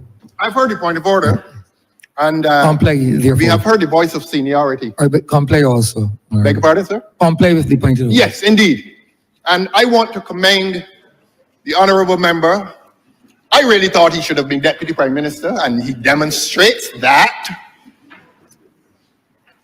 He really does demonstrate that. You heard the voice of authority, sir. You heard the rescue mission. You heard how the honourable member for Christchurch West has rescued a hapless colleague today. Well, the public will resolve it. We're in the computer age. And the people in Barbados may now go and read the Nation newspaper of the 17th of June 2024 and hear what the lady, and I'm not disparaging her, I praise her for the intervention that the would-be Deputy Prime Minister has made here today in protection of his hapless colleague. He was looking very afraid. And you, being a man of compassion, felt his fear, and you got up and rescued him. He owes you.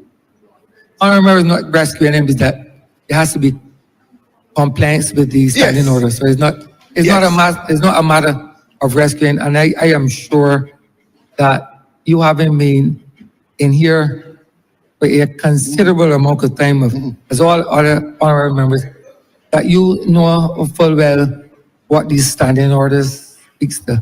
Yes. And please try to comply with those orders that you know. Yes. That you know that you have researched and that you are a thorough reader. Yes. Nothing escapes your reading. You know, I abide by the ruling and will say only that it is ironic that the minister who presides over the Department of Emergency Management has been the beneficiary of a rescue by the would-be Deputy Prime Minister. Today, he owes you more than he will ever be able to repay.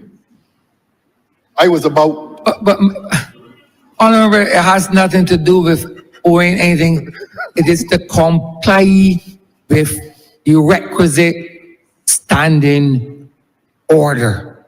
It is as simple as that. Yes. So you can move on, Honorable Yes, let Member. us move on, sir. Do not let it distract you.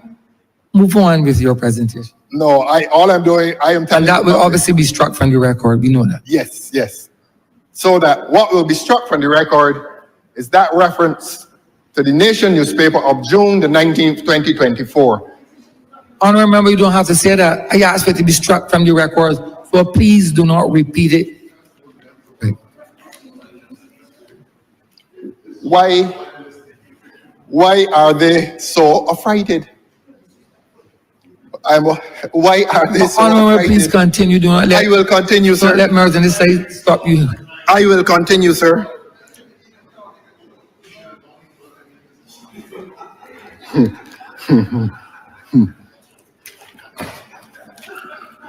Honorable, please continue. That brings me to the office of the Attorney General.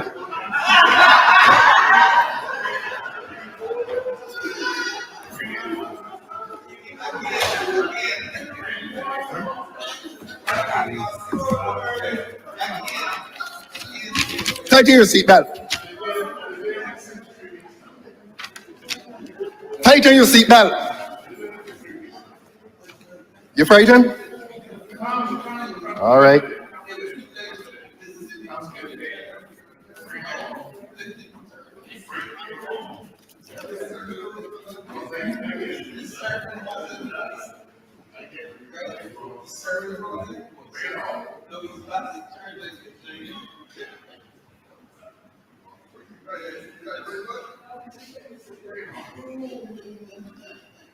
I am pausing so that the camera can remain on them and let the public see the commotion.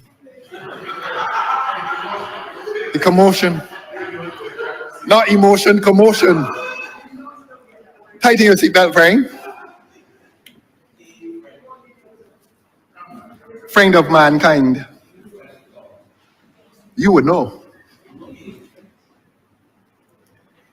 The public has heard, due to incisive journalism, I'm not quoting any newspaper. The public has heard, due to incisive journalism, how this government has been relating itself to crime. And I'm going to be brief on this. The Honorable Member for St. Joseph may or may not be aware of something called Startwise. The name is ironic. There has been nothing wise about that initiative.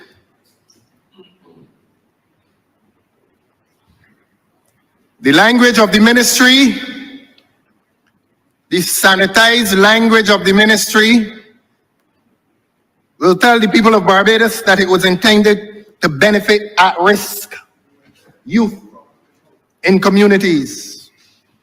That 1,446 young men and women were to be the beneficiaries of this Startwise at a cost of $2 million.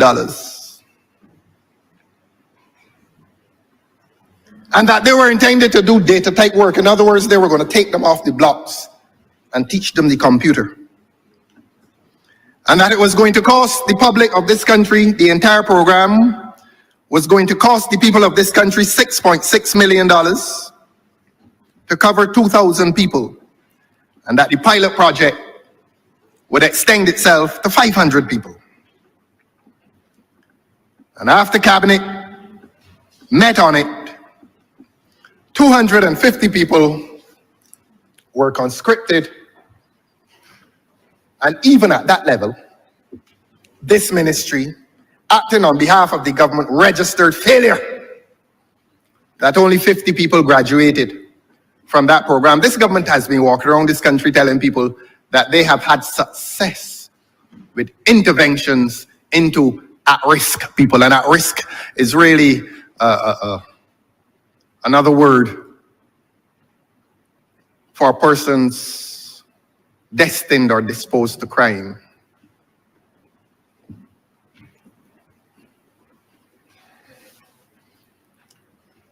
And the gentleman who was heading Startwise, which turned out really to be ain't wrong or ain't foolishly,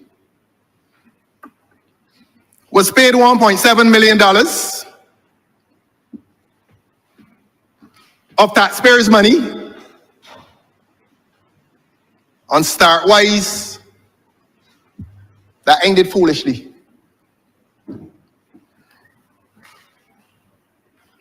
And a consultant was paid $15,000 a month on this project.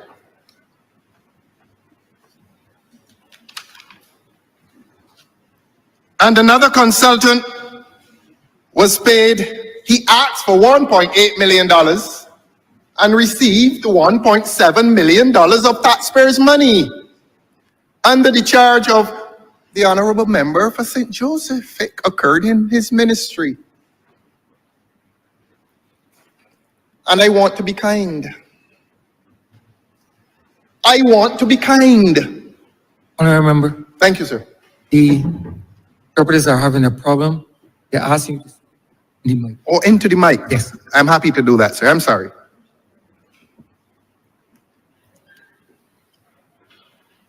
I'm sorry, sir.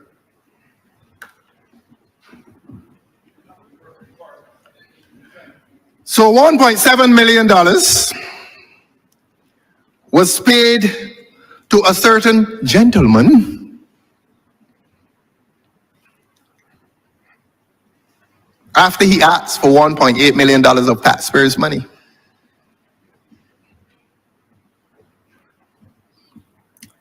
You know, I have been pushed to this point this morning. I was going along very calmly. And I was just revealing certain facts about the deeds of this government. The gentleman to whom this money was paid was functioning in a full-time capacity at government headquarters as a consultant. As a consultant. So a man hired as a consultant to this government, working presumably from Monday to Friday, with a salary, tighten your seatbelt, with a salary, was receiving additional government monies as a private contractor. So the taxpayers were paying him twice. Because the government had him as a full-time consultant. And I'm not going to disclose his identity. Honorable Member, you're not allowed to. No, I'm not going to. Well, you're not allowed to. I know the rules. I know the rules. Not going to disclose his identity. You frightened? No, you frightened? I got some more, you know. You push me. Well, I can go with you.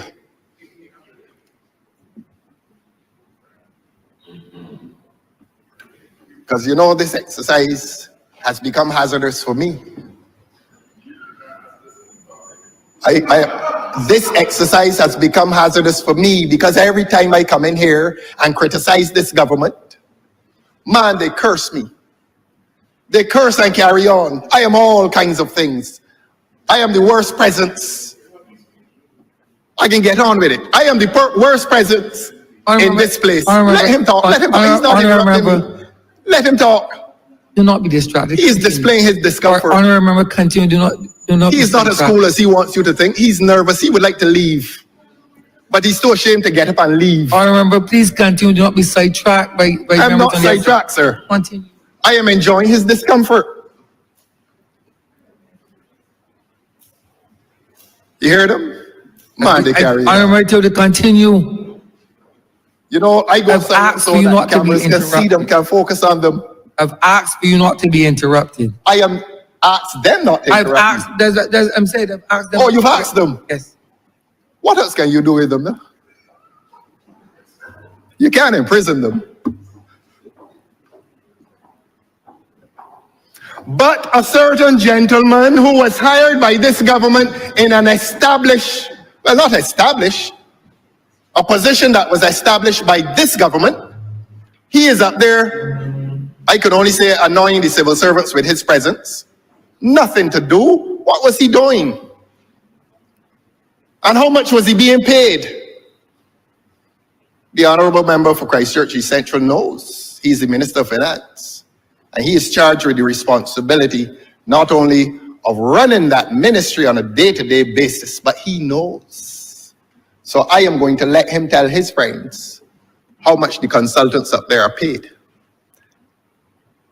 And if he meets his public responsibility, one day he's going to tell the public writ large how much these consultants are paid. What is their charge on the public purse?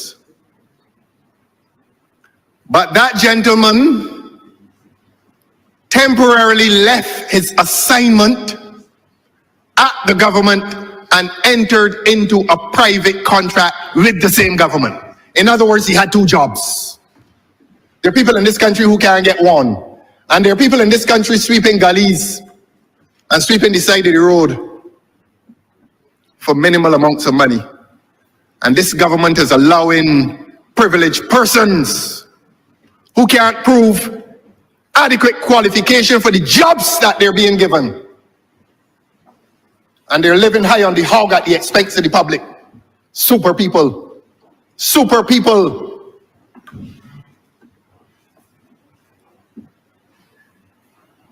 I said in here yesterday that a definition of corruption involves the abuse of power to benefit specific persons. It does not indicate that you see a cookie jar, take out some and run. Or it does not mean that you drag open somebody's cash register, grab some 20s and grandies and run. Corruption is using and abusing your power to benefit certain groups or certain individuals. And I am saying to this government, and I am saying to the people of Barbados, that if a man is hired in consultancy by the government, presumably to perform services for the government from Monday at 8 o'clock until Friday at 4:30 if he decides to work hard that day, if he decides that he is capable of perspiring, because a lot of these consultants have not perspired for 6 years.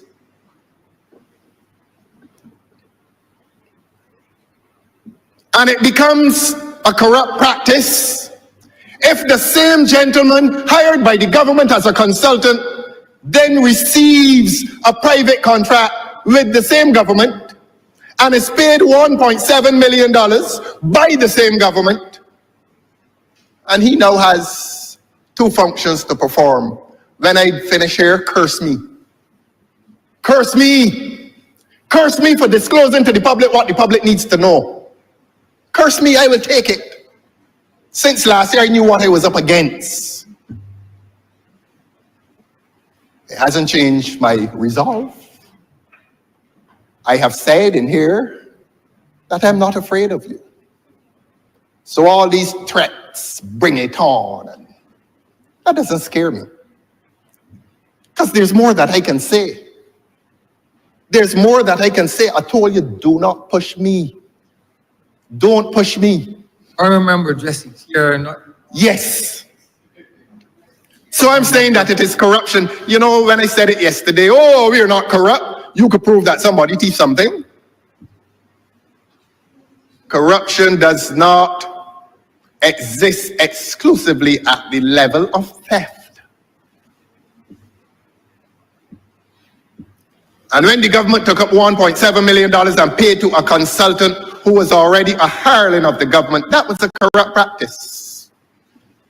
He was benefiting, he was double benefiting at the expense of the public purse.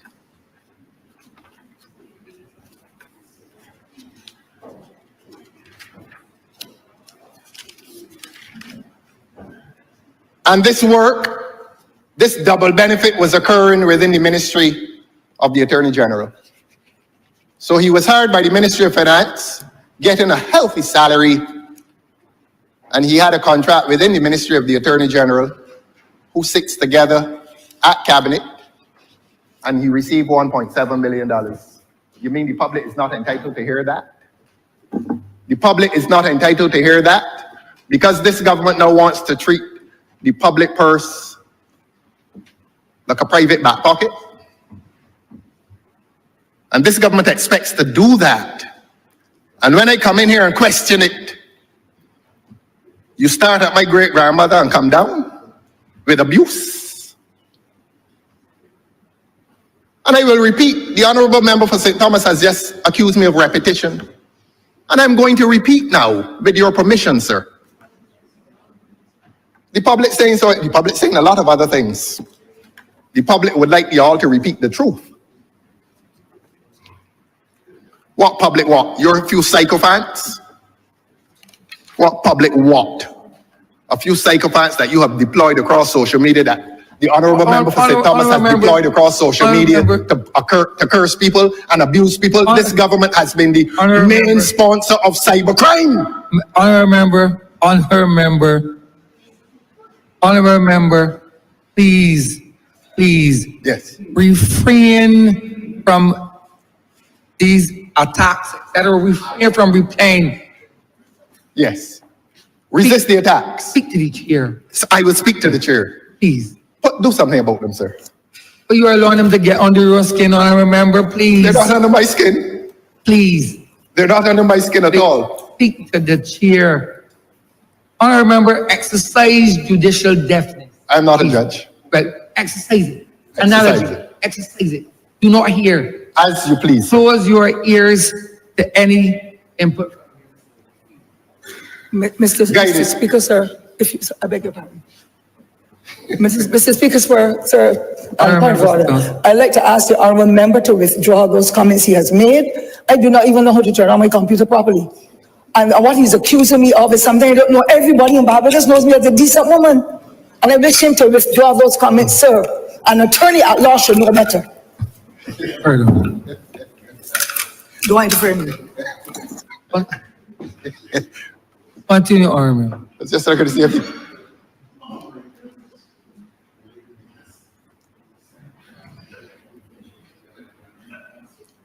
give her a mint. Honorable, continue. Yes. Honorable member, please. A mint and a glass of water. Honorable member, do not speak across the aisle. I'm speaking towards you, sir. Honorable members on those sides. They're very agitated this morning. They feel that I got something. They feel that I got something.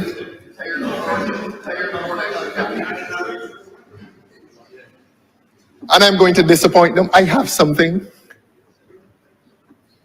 And they stopped me last night when I was going into details on Dubai. Yes, I'm not going back there. I'm not going back there. Mr. Speaker, I am not going back there. I'm addressing you, sir. I am not going back to Dubai, where a man was paid $10,000 to sing one song. Not going back there at all, because Dubai has moved beyond entertainment. Dubai has become very serious business. And I'm saving them. I'm not going to disclose it during this exercise. The faces have gone glum and very serious. They're afraid. Relax, my friends. Let them relax, sir. Give them the assurance that I am not going to give it them any heart attacks today. Give them that assurance. So all the ones that jumping up on these points of order, calm them down, sir. You call it righteous or self-righteous indignation.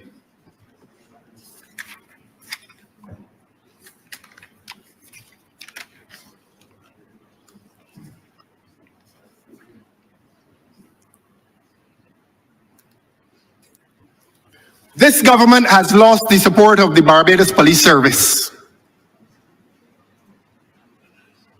I am not going to launch personal nor professional insult nor assault at the Honorable Attorney General. But under this Attorney General's charge, government has lost the respect of the Barbados Police Service. And I want to say to you, Your Honor, that when the Commissioner of Police was dragged into this place as part of the Attorney General's delegation on the first day of the estimates, somebody ought to have known better. That there is no place in here during an estimates debate for the Commissioner of Police. And Your Honor, it was painful to watch the Commissioner of Police being confronted by one of the honorable members, and I'm going to identify him. The honorable member for St. Philip South, the Minister of Agriculture, asked a direct question, in parentheses with some hint of hostility, directly towards the Commissioner of Police. That is not the done thing. Section 8. I know that he listens to my speeches, judging from his reaction, but his faculty of receptivity is far superior to his memory. And I have told this Parliament over and over again, and I'm going to write it next time. I believe it is Section 8 of the Police Act, which says that the Commissioner of Police has superintendence of the police service, and that the Commissioner of Police is answerable only to the head of state. He hears me. I repeat, his faculty of receptivity is far superior to his memory. He hears me, but he does not remember. And if he had remembered what I had said in here several times, he would not have engaged in direct confrontation of the Commissioner of Police while he was here as a member of a delegation led by the Honorable Attorney General. In the first place, he should not have been here. In the second place, he should not have been subjected to questions. The word that appears in Section 8 is answerable. In other words, he was literally made to answer a question from a member of this Parliament. That is not within the contemplation of the Constitution of this country. By the doctrine of separation of powers, the Commissioner of Police is answerable only to the head of state in the discharge of his functions, or to quote the legislation, in his superintendence of the police service.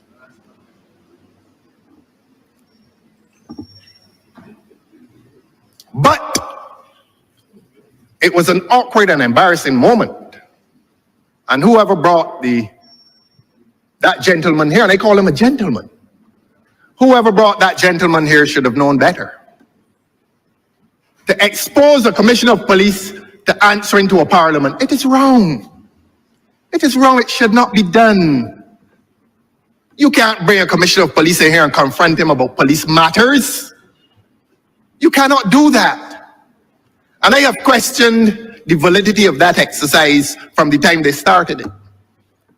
And I have taken what I think is a moral position, a philosophical position, and a legal position, that I will not question any public servant directly, that I question the minister, and the minister can turn to whoever he wants to assist his answer. But let the word go forth that a Commissioner of Police is not meant to be in this parliament, answering to this parliament. That it offends the doctrine of the separation of powers. And you and I know what that is about, and I'm not going to spend your time today explaining these things because apparently they hear me, they understand me, but they don't remember, so I'm finished with that. Let the Attorney General advise them from here on in. But please, do not bring back the Commissioner of Police in here.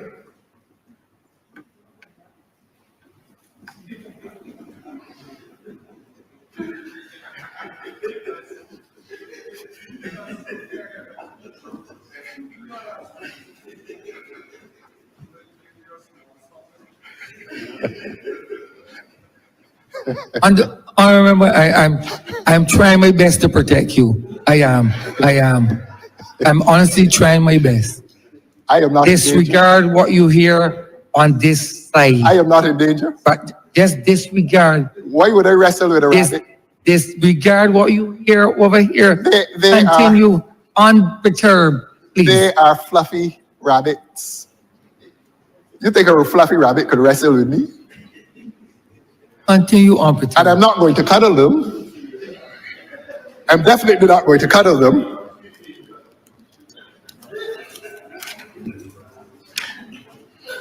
No. I am going to bring this parliament and the people of this country to this question in a very limited way on the Constitution. Limited because I made reference to it earlier, but there's an aspect that the people of this country need to know. During the estimates debate, I asked this Honorable Attorney General when the new Constitution would be coming. Listen to the answer. Resistance. I am not seeing how that question relates to the estimates. Now, monies were voted in the estimates previously to establish a constitutional review commission.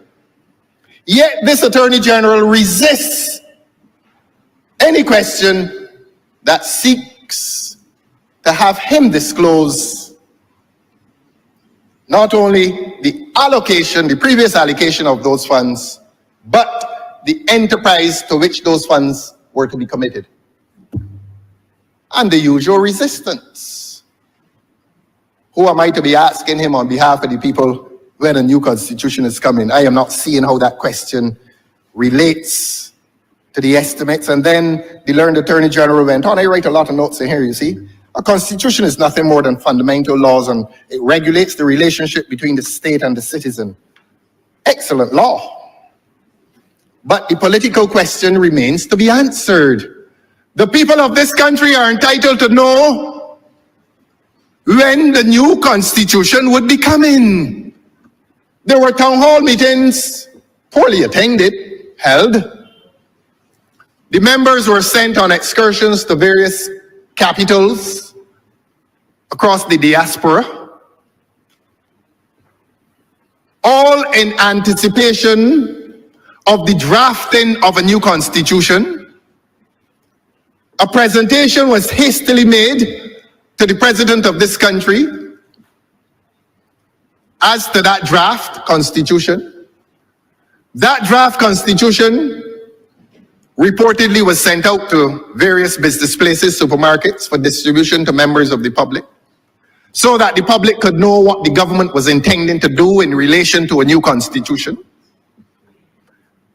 This public was led to believe that preparations were being made to fix what we call a lacuna, because you cannot have a republic with a Westminster Constitution. I said that before, and I'm going to emphasize it now, that there is a constitutional deficit in this country. And it is not so much that the constitutional deficit is wrong, but that the powers exercised by prime ministers and members of a cabinet may come beyond the control of the existing constitution. The point is, where are we? Are we in the state of a republic? or are we in the state of a monarchy?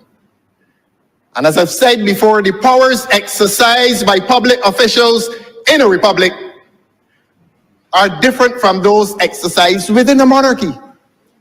In other words, Your Honor, constitutionally, this country is in no man's land, and we are exposed to excessive political power. That is the point. That is the danger. That is where this country is at present. We are exposed, we, the citizens of this country here and in the diaspora, are exposed to the exercise of political power. And I can take it farther. The citizens of this country are exposed to the abuse of political power. And I hope that the citizens of this country have seen instances of the abuse of that political power, and I've referred to it a few minutes ago, that a consultant to this government is also a private contractor with this government. Why? Because we are in uncertain constitutional territory. Anything goes, according to the writer Cole Porter. Anything goes. I don't know who wrote this one, but might is right. We have abandoned the Constitution, and we are now functioning on the principle that might is right. Power can do anything that it wants, and it is justified merely because it was done by power. And that is the state, that is the constitutional state of Barbados. And when people call for a new constitution, they're not calling for it as some decorative instrument. They're calling for a new constitution so that rights can be defined. And beyond the definition of individual rights, they are calling for a clear definition as to state power. And there is no clear definition as to state power and the limits of state power in this country today. So people moseying along, thinking that all is well. All is not well. All is not well, Your Honor, because there is no satisfactory limit on constitutional power that may validly be exercised by those who have political power. As I said, anything goes, might is right. The survival of the fittest. And who is the fittest in this country? Show me a democracy, and I will show you a tyranny in the making. That has been my theme.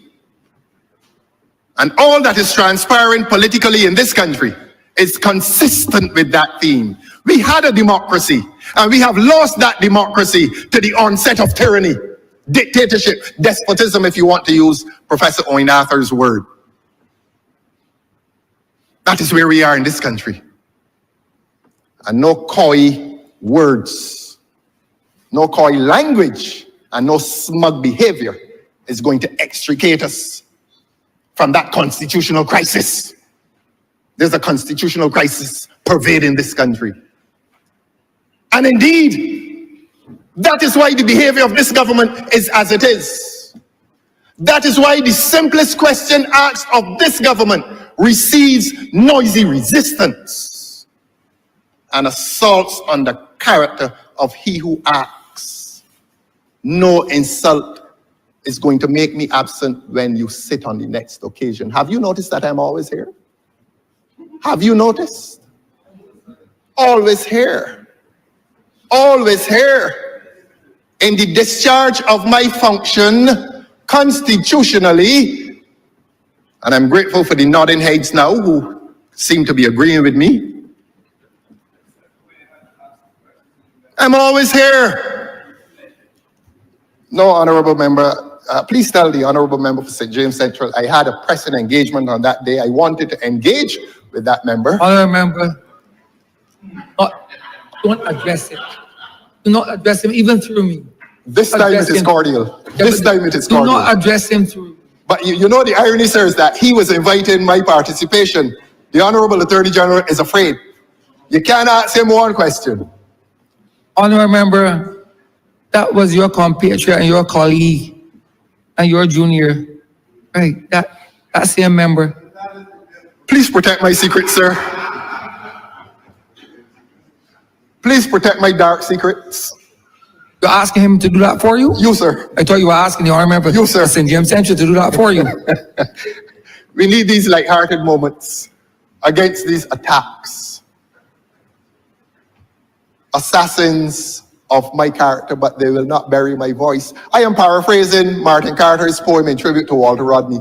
Assassins of character, but you will not bury the voice. So when you resist, I'm coming at you again.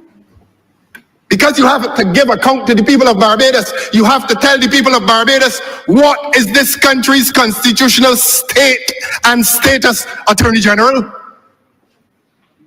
And do not treat that as personal. That is political. You must account to the country. So when I said it was coming at him, I am not coming with any personal thing. I'm not coming to say what I know. Because what I know, the people out there know. And I don't bring it in here. So let us make that agreement. I don't know what they're hearing about me out there. But I know I have no reason to be embarrassed about any aspect of my personal or professional life. But I will not bring rumor in here. This parliament is above that. That gossip mongering is beneath the dignity of this parliament, and therefore I restrict myself to matters parliamentary. I believe I've said enough on that. We need a new constitution, and we need it soon. And the people of this country are entitled to know whether we will go into the next election with the present constitution or a new one.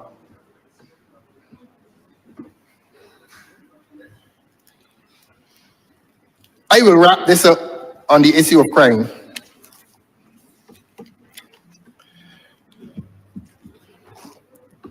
There's something that I have to say. And I don't think the people of this country will allow me to leave this speech unless I say it.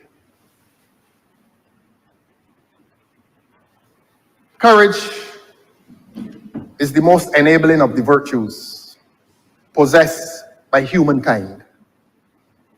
And the public will be very disappointed in me unless I come in here and display courage. And if it takes courage for me to say that this government has given comfort to the criminal element in this country, I am saying it now, that this government has breached its responsibility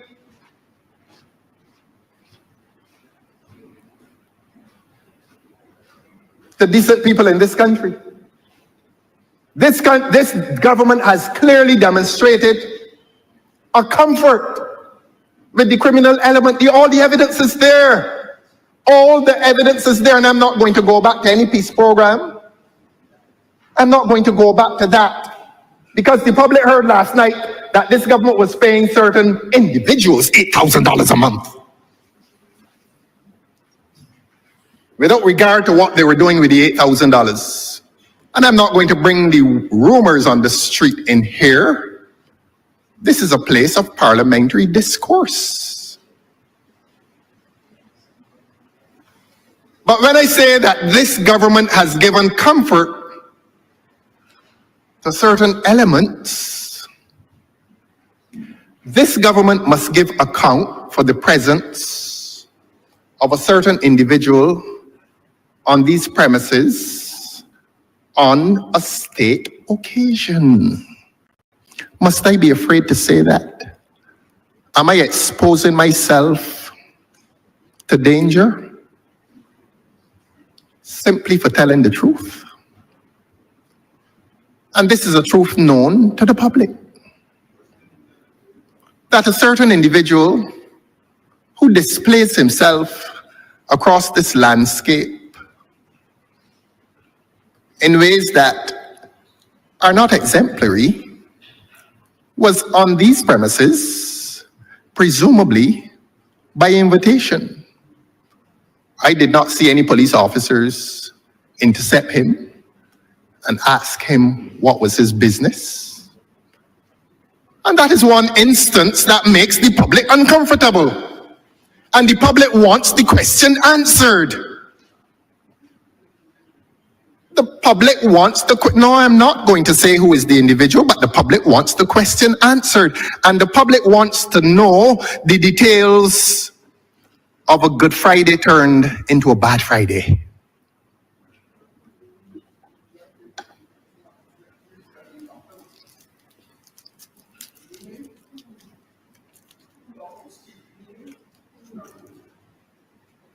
The public wants to know how that Good Friday turned bad has been resolved.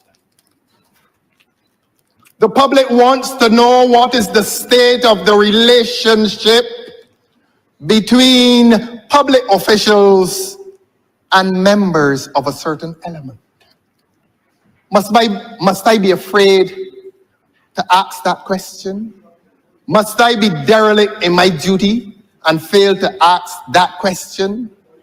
Must I now take the position? Other than that, well, let me say positively, the public is entitled to ask the question as to whether certain relationships compromise national security. The public is entitled to ask if the police service is unhappy. The public is entitled to ask if the police service is unhappy with relationships. The public is entitled to ask whether we are on the road to the creation of garrison communities. And I'm not talking about the garrison Savannah, which this government is about to desecrate as an area of cultural heritage. I'll come to that. No, I'll come to that elsewhere, Your Honor. Elsewhere, not beyond this place. Keep him quiet. Tighten your seatbelt, son. I understand how turbulence treats people who are not comfortable. All you got to do is put on a seatbelt. These are questions being asked by the public, and they're legitimate questions. Is this government complicit in the creation of garrison communities in this country and threatening free and fair elections? And if you threaten free and fair elections, you become a threat to democracy. And that is why the theme remains, show me a democracy and I will show you a tyranny in the making. And that is why there is so much discomfort in this country. The people are uncomfortable because those relationships are not clearly defined for the sake of people's psychological comfort.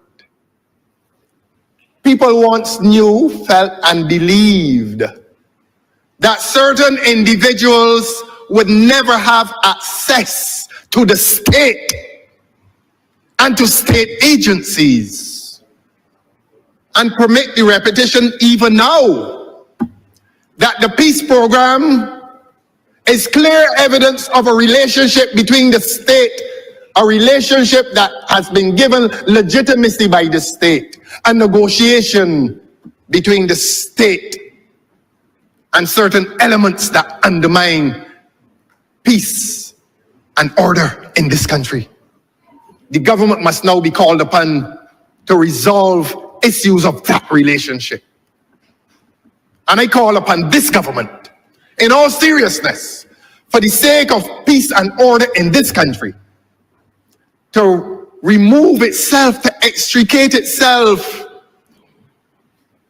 from relationships in which the state is now in negotiation with those elements. In other words, let the police service be a police service. Let the police service protect the citizens of this country. Let the police service serve the citizens of this country. Let the police service reassure the citizens of this country. But the police service now sits in an awkward position that the police service cannot be sure how it must discharge its functions. And this is, look, I am talking now about the very foundations of this society. When a police service becomes reluctant, not because they're derelict in their duty, but they wonder if they bring offense to power. Because ultimately, that is what even a democracy is about. The exercise of power. But in a democracy, that power must be validly and legitimately and constitutionally exercised. And that is why I've told the Attorney General here today that the existence of a constitution of a specific nature is vital to the security of this country, the safety of this country, the psychological comfort of the citizens of this country. These are not pretty words. These are harsh realities. That the absence of a republican constitution bears grave consequences for peace and security in this country. That powers of officials of state are ill-defined. Nobody knows who has what power, and everybody now feels that one person has the power. And that is where we are. And every public institution stands at risk. Not many people will articulate it, but they feel it. They feel the overwhelming presence of unlawful power in their lives.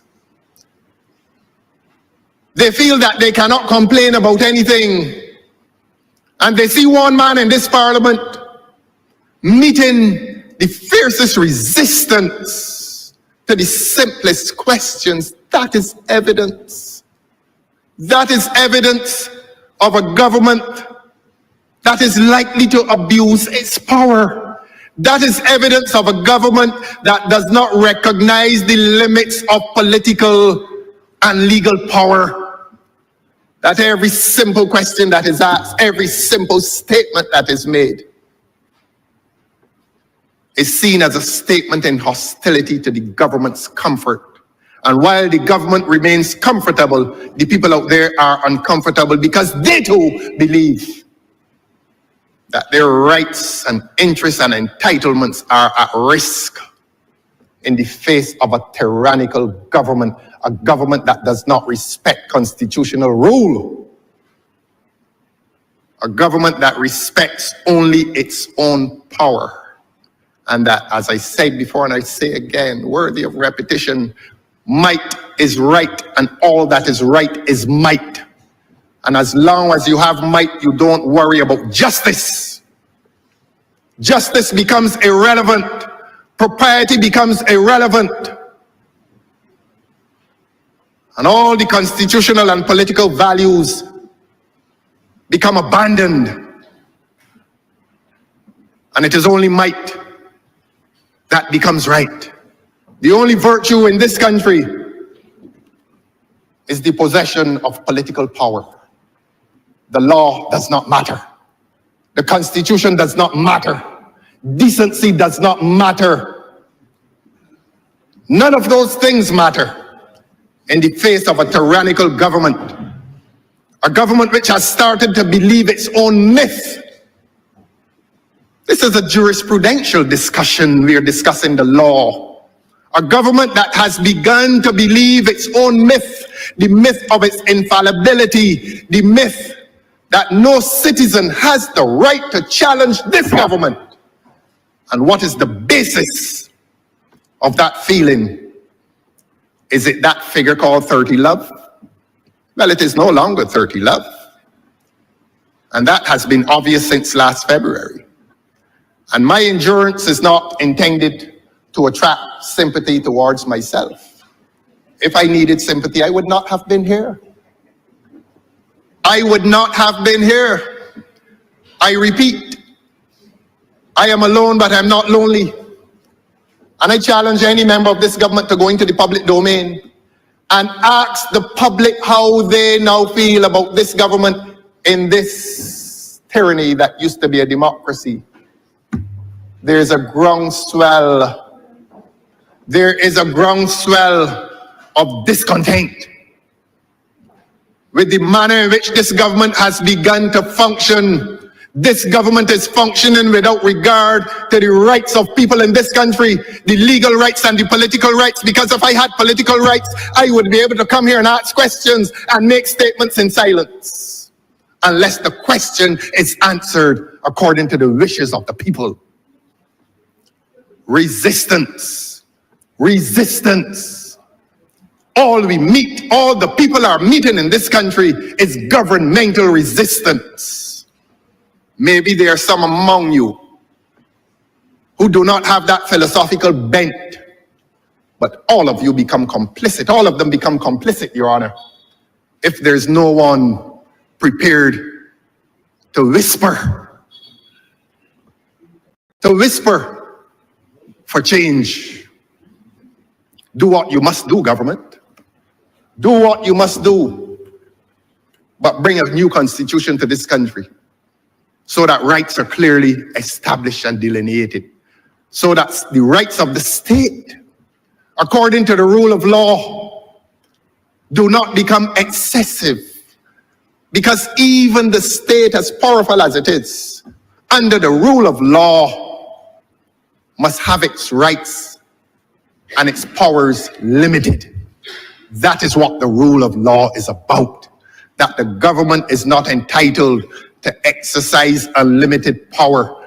Even the government is subject to the rule of law. Even the government is subject to the Constitution. We live in a country now in which the Constitution means nothing, in which a learned Attorney General says a Republican Constitution, whether it comes or not, is neither here nor there, because power ranks in priority over constitutional rule, and that's the point. And that is the source of public discomfort in this country, that there's no accountability. And accountability is a duty exercised under a constitution. Transparency must be exercised under a constitution. I am giving a speech as to the importance of constitutional rule. Not governmental rule, not the rule of the party, not the paramountcy of the party that has decided to paint every recreational space in this country red, so that the party ranks with priority, ranks as paramount over the state. The national state colors are not red. And when you impose and inflict the color red on every public space, you are telling the public of Barbados that the party ranks paramount over the state. That is what you're doing. And that is the offense being brought to liberty in this country, to freedom in this country, if you wish. That is why there's that groundswell of resistance to all that the government is doing. That is why a constitution is important. We are in no man's land. That is what I posit today. We are constitutionally in no man's land. I am asking and now insisting that this learned Attorney General should take this country into certain constitutional waters. That the present situation is untenable, and to dismiss it as if it were the idle wind which he respects not brings offense to freedom and justice in this country. And there are examples of it. Whole Town is one. The treatment of the people in Whole Town who are protesting is evidence of the government's position that might must always be right. And that in spite of the protests, government has done something, it is done, and the people who protest down there are being told, live with it. And the people in the East Coast are being told, live with it. And as I said before, and I'll say again, they're coming to Oistins. The government is coming to Oistins in relation to that civic center. And we don't mind them coming to Oistins. But the displacement that they threaten on the other side of the road will be resisted. And as I speak today, it is being resisted. But I don't bring private litigation into public spaces. I don't. But tell the Whole Town protesters that Whole Town is not the last great stand against this government. This government is coming down the coastline. This government is going for that historic area called the Garrison. And the government has clearly indicated its plans and its intentions when it has placed a massive block of concrete on an underwater stream that waters many Barbadians. Yes, it is sitting atop an underwater stream. And the people of this country have no right to protest. The people of this country have no right to let their voices be heard in defiance of state power. They have no right. They have no right to say that that building should not have been there. They have no right to defend heritage in this country. They have no right to say that the Garrison is a treasured asset of this country and that it must not be desecrated by a government that will not have its powers limited by a constitution. That is how this government disposes itself in relation to the rights of the weak citizens of this country. That you are disadvantaged for your weakness and given advantage only because you have political power. That is where we are in this country. That is where we are. Your Honor, permit me to move to another.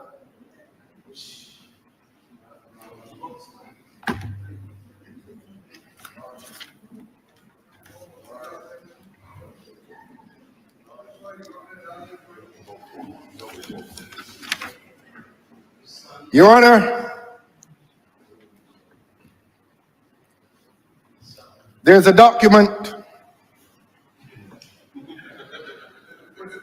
describes itself as a date. I am not going to be deterred, sir. A date of display of notice, March the 6th, 2025. It says that the name of the applicant. Well, look, this is coming from me, sir.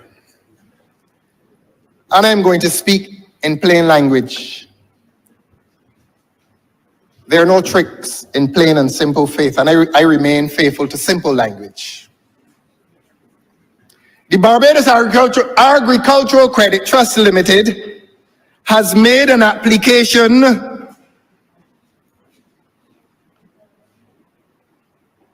to subdivide certain lands for agricultural purposes, and they've applied for a change. You don't worry. Vineyard plantation is one of the richest areas of soil in this country. Beg your pardon?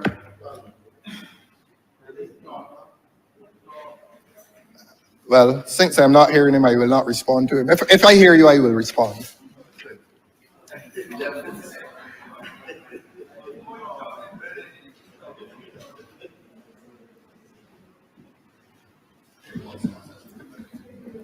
I am going to share certain information with the people of this country in relation to where we are with agriculture. In relation to where we are with agriculture.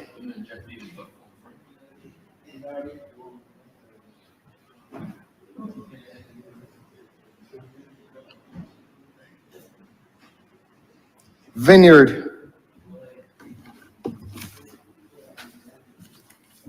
Can you imagine an entity called the Barbados Agricultural Credit Trust? The Barbados Agricultural Credit Trust. The two operative words, if you wish to emphasize the point, agricultural and trust. How can you trust a corporation which calls itself an agricultural entity, and that same entity is seeking to desecrate agricultural lands? How can you trust? How can you trust it? How can the people of Barbados trust it?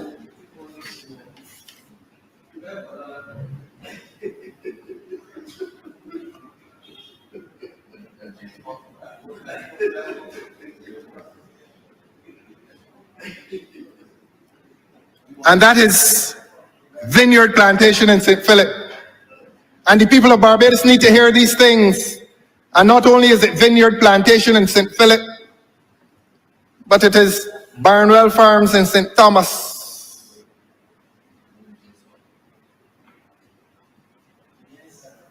Given permission to subdivide.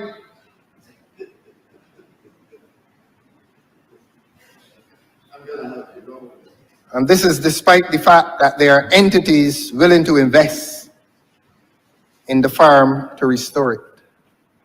There are entities willing to invest in Barnwell and St. Thomas. Come, let us reason together. Thank you very much. And I will accept the help on behalf of the people. And if this minister shows the kind of maturity that he presently shows, this exercise will be all the more worthy. Thank you, sir. And consider these questions within my right to ask. And I ask this Minister of Agriculture to give account for the change of use from agriculture in relation to those fertile lands at Searles. And this is not to bring offense to the investors, Coverley. The people of Barbados must know, Drax Hall, come let us reason together. Carmichael's, Poulan, Bullens Agricultural Station,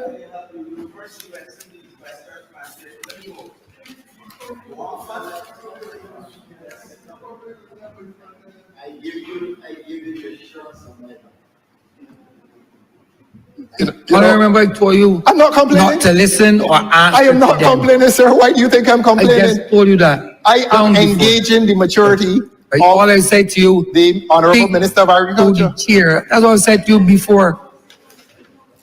That's what I'm saying to you. I find no fault in him at this present moment.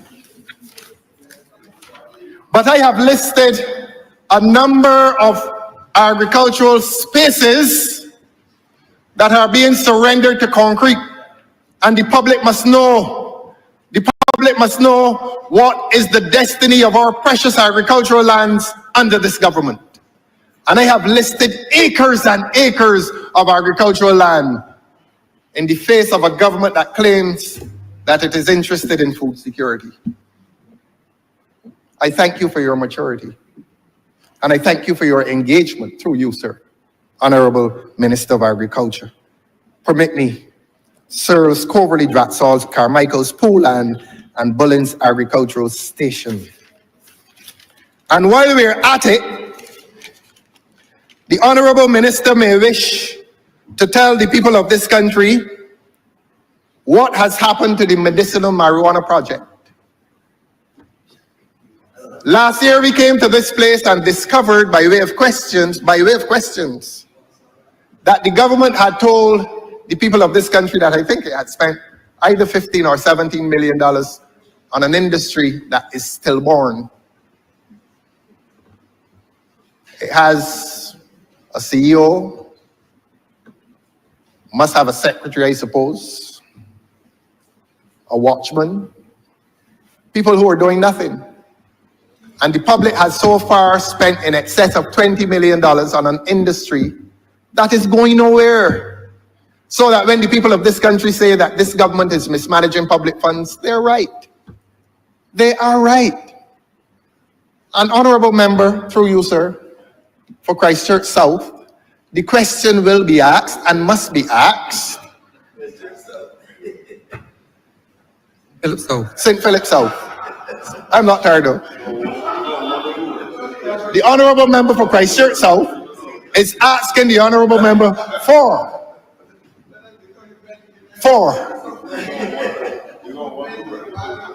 St. Philip South. Let them tighten their seatbelts. Let them tighten their seatbelts. The honorable member for St. Philip South must tell the people of this country if there were lands reserved for the growth of marijuana towards the production of medicinal marijuana, whether those lands have now been abandoned in relation to that purpose, and whether there's an application to convert those lands into building as clear evidence of the abandonment of the project in medicinal marijuana. In short, what has happened $20 million plus later to the medicinal marijuana project? What has happened to it? And is the medicinal marijuana project becoming another project in building, another project in concrete? And if so, will it be low-income housing, as this government likes to claim, an invalid claim, or will it be high-end housing? But when the admission is made, we expect that it will be made with honesty. Thank you. And let us move quickly then to this final issue of the black belly sheep that were snatched from Barbadians. Now we were told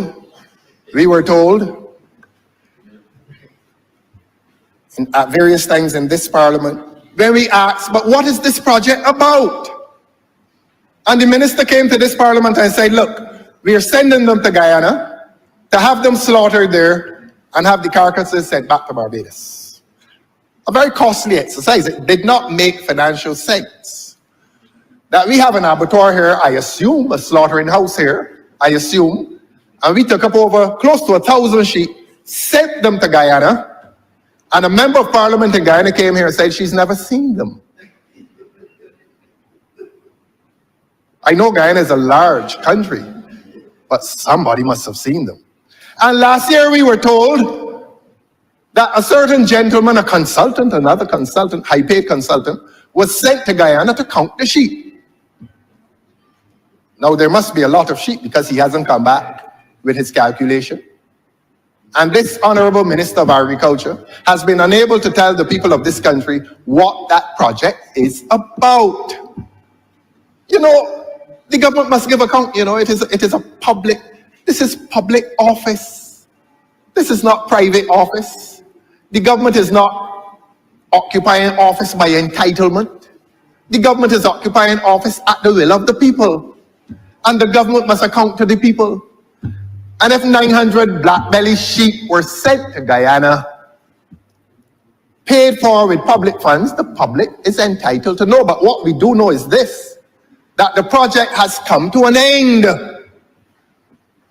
Yes, Your Honor, we are told that they're no longer sending any sheep to Guyana. Whether they're alive or dead, no more sheep will be sent to Guyana. Look, they picked up $600. This government, and paid the people for each sheep. Now, let us look at values. What has the $600 done for the owner of that stock? What has it done? The sheep would have been of more medium to long-term benefit to the owner, to the farmer. $600 in the supermarket can't buy much. So the money gone and the sheep gone too. And the project has gone as well. And we don't want to live on the rumor that the sheep were taken to Guyana, stood up in the waters of Guyana, suffered from rotted hooves, and died.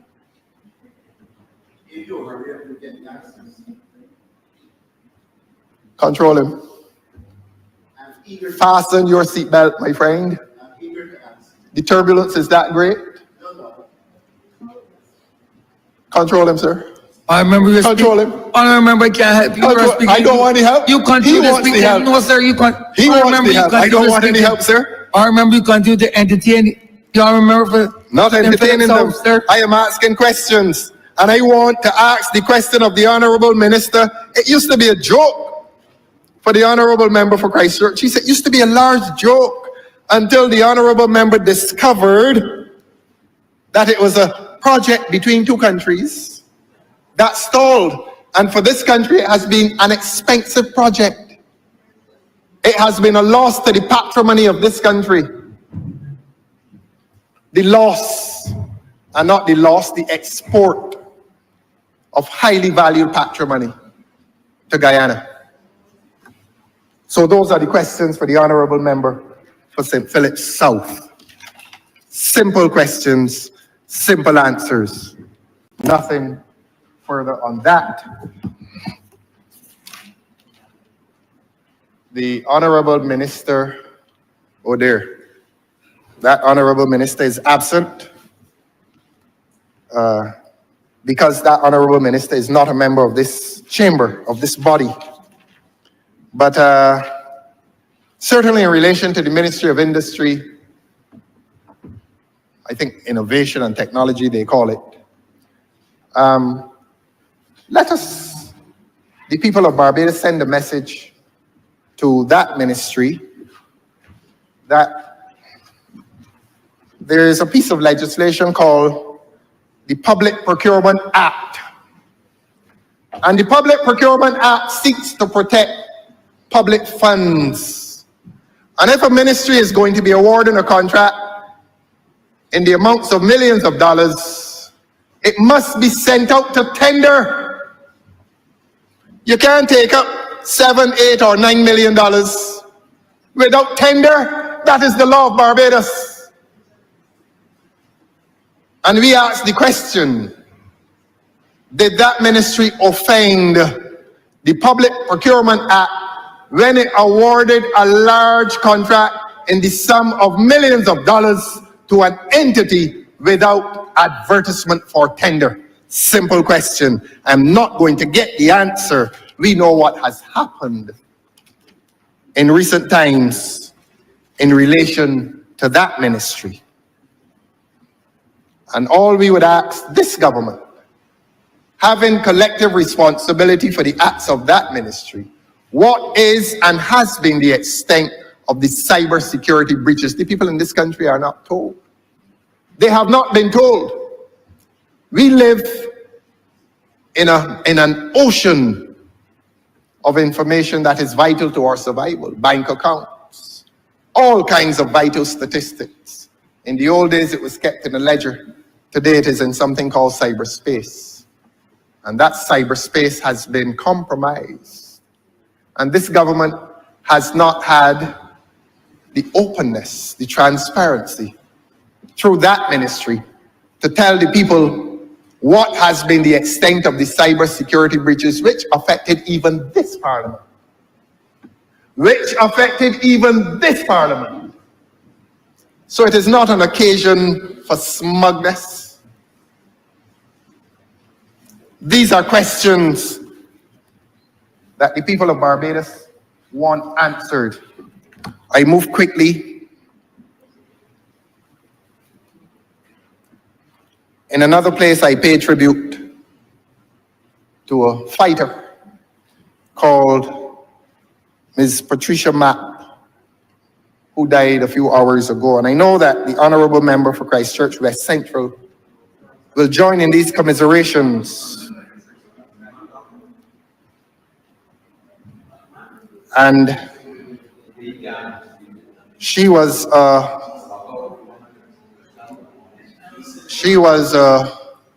member of the fisher folk who fought with us. And the honorable member for Christchurch West Central said in here that $7 million had been paid to the fisher folk community as government's contribution to their loss. their loss of income, their loss of a livelihood. And this international community of which we are part, a few days ago celebrated International Women's Day. And this government came to a settlement in which it paid boat owners, most of whom are men, and fishermen, I think all of whom are men, up to $9,000 in assistance, financial assistance.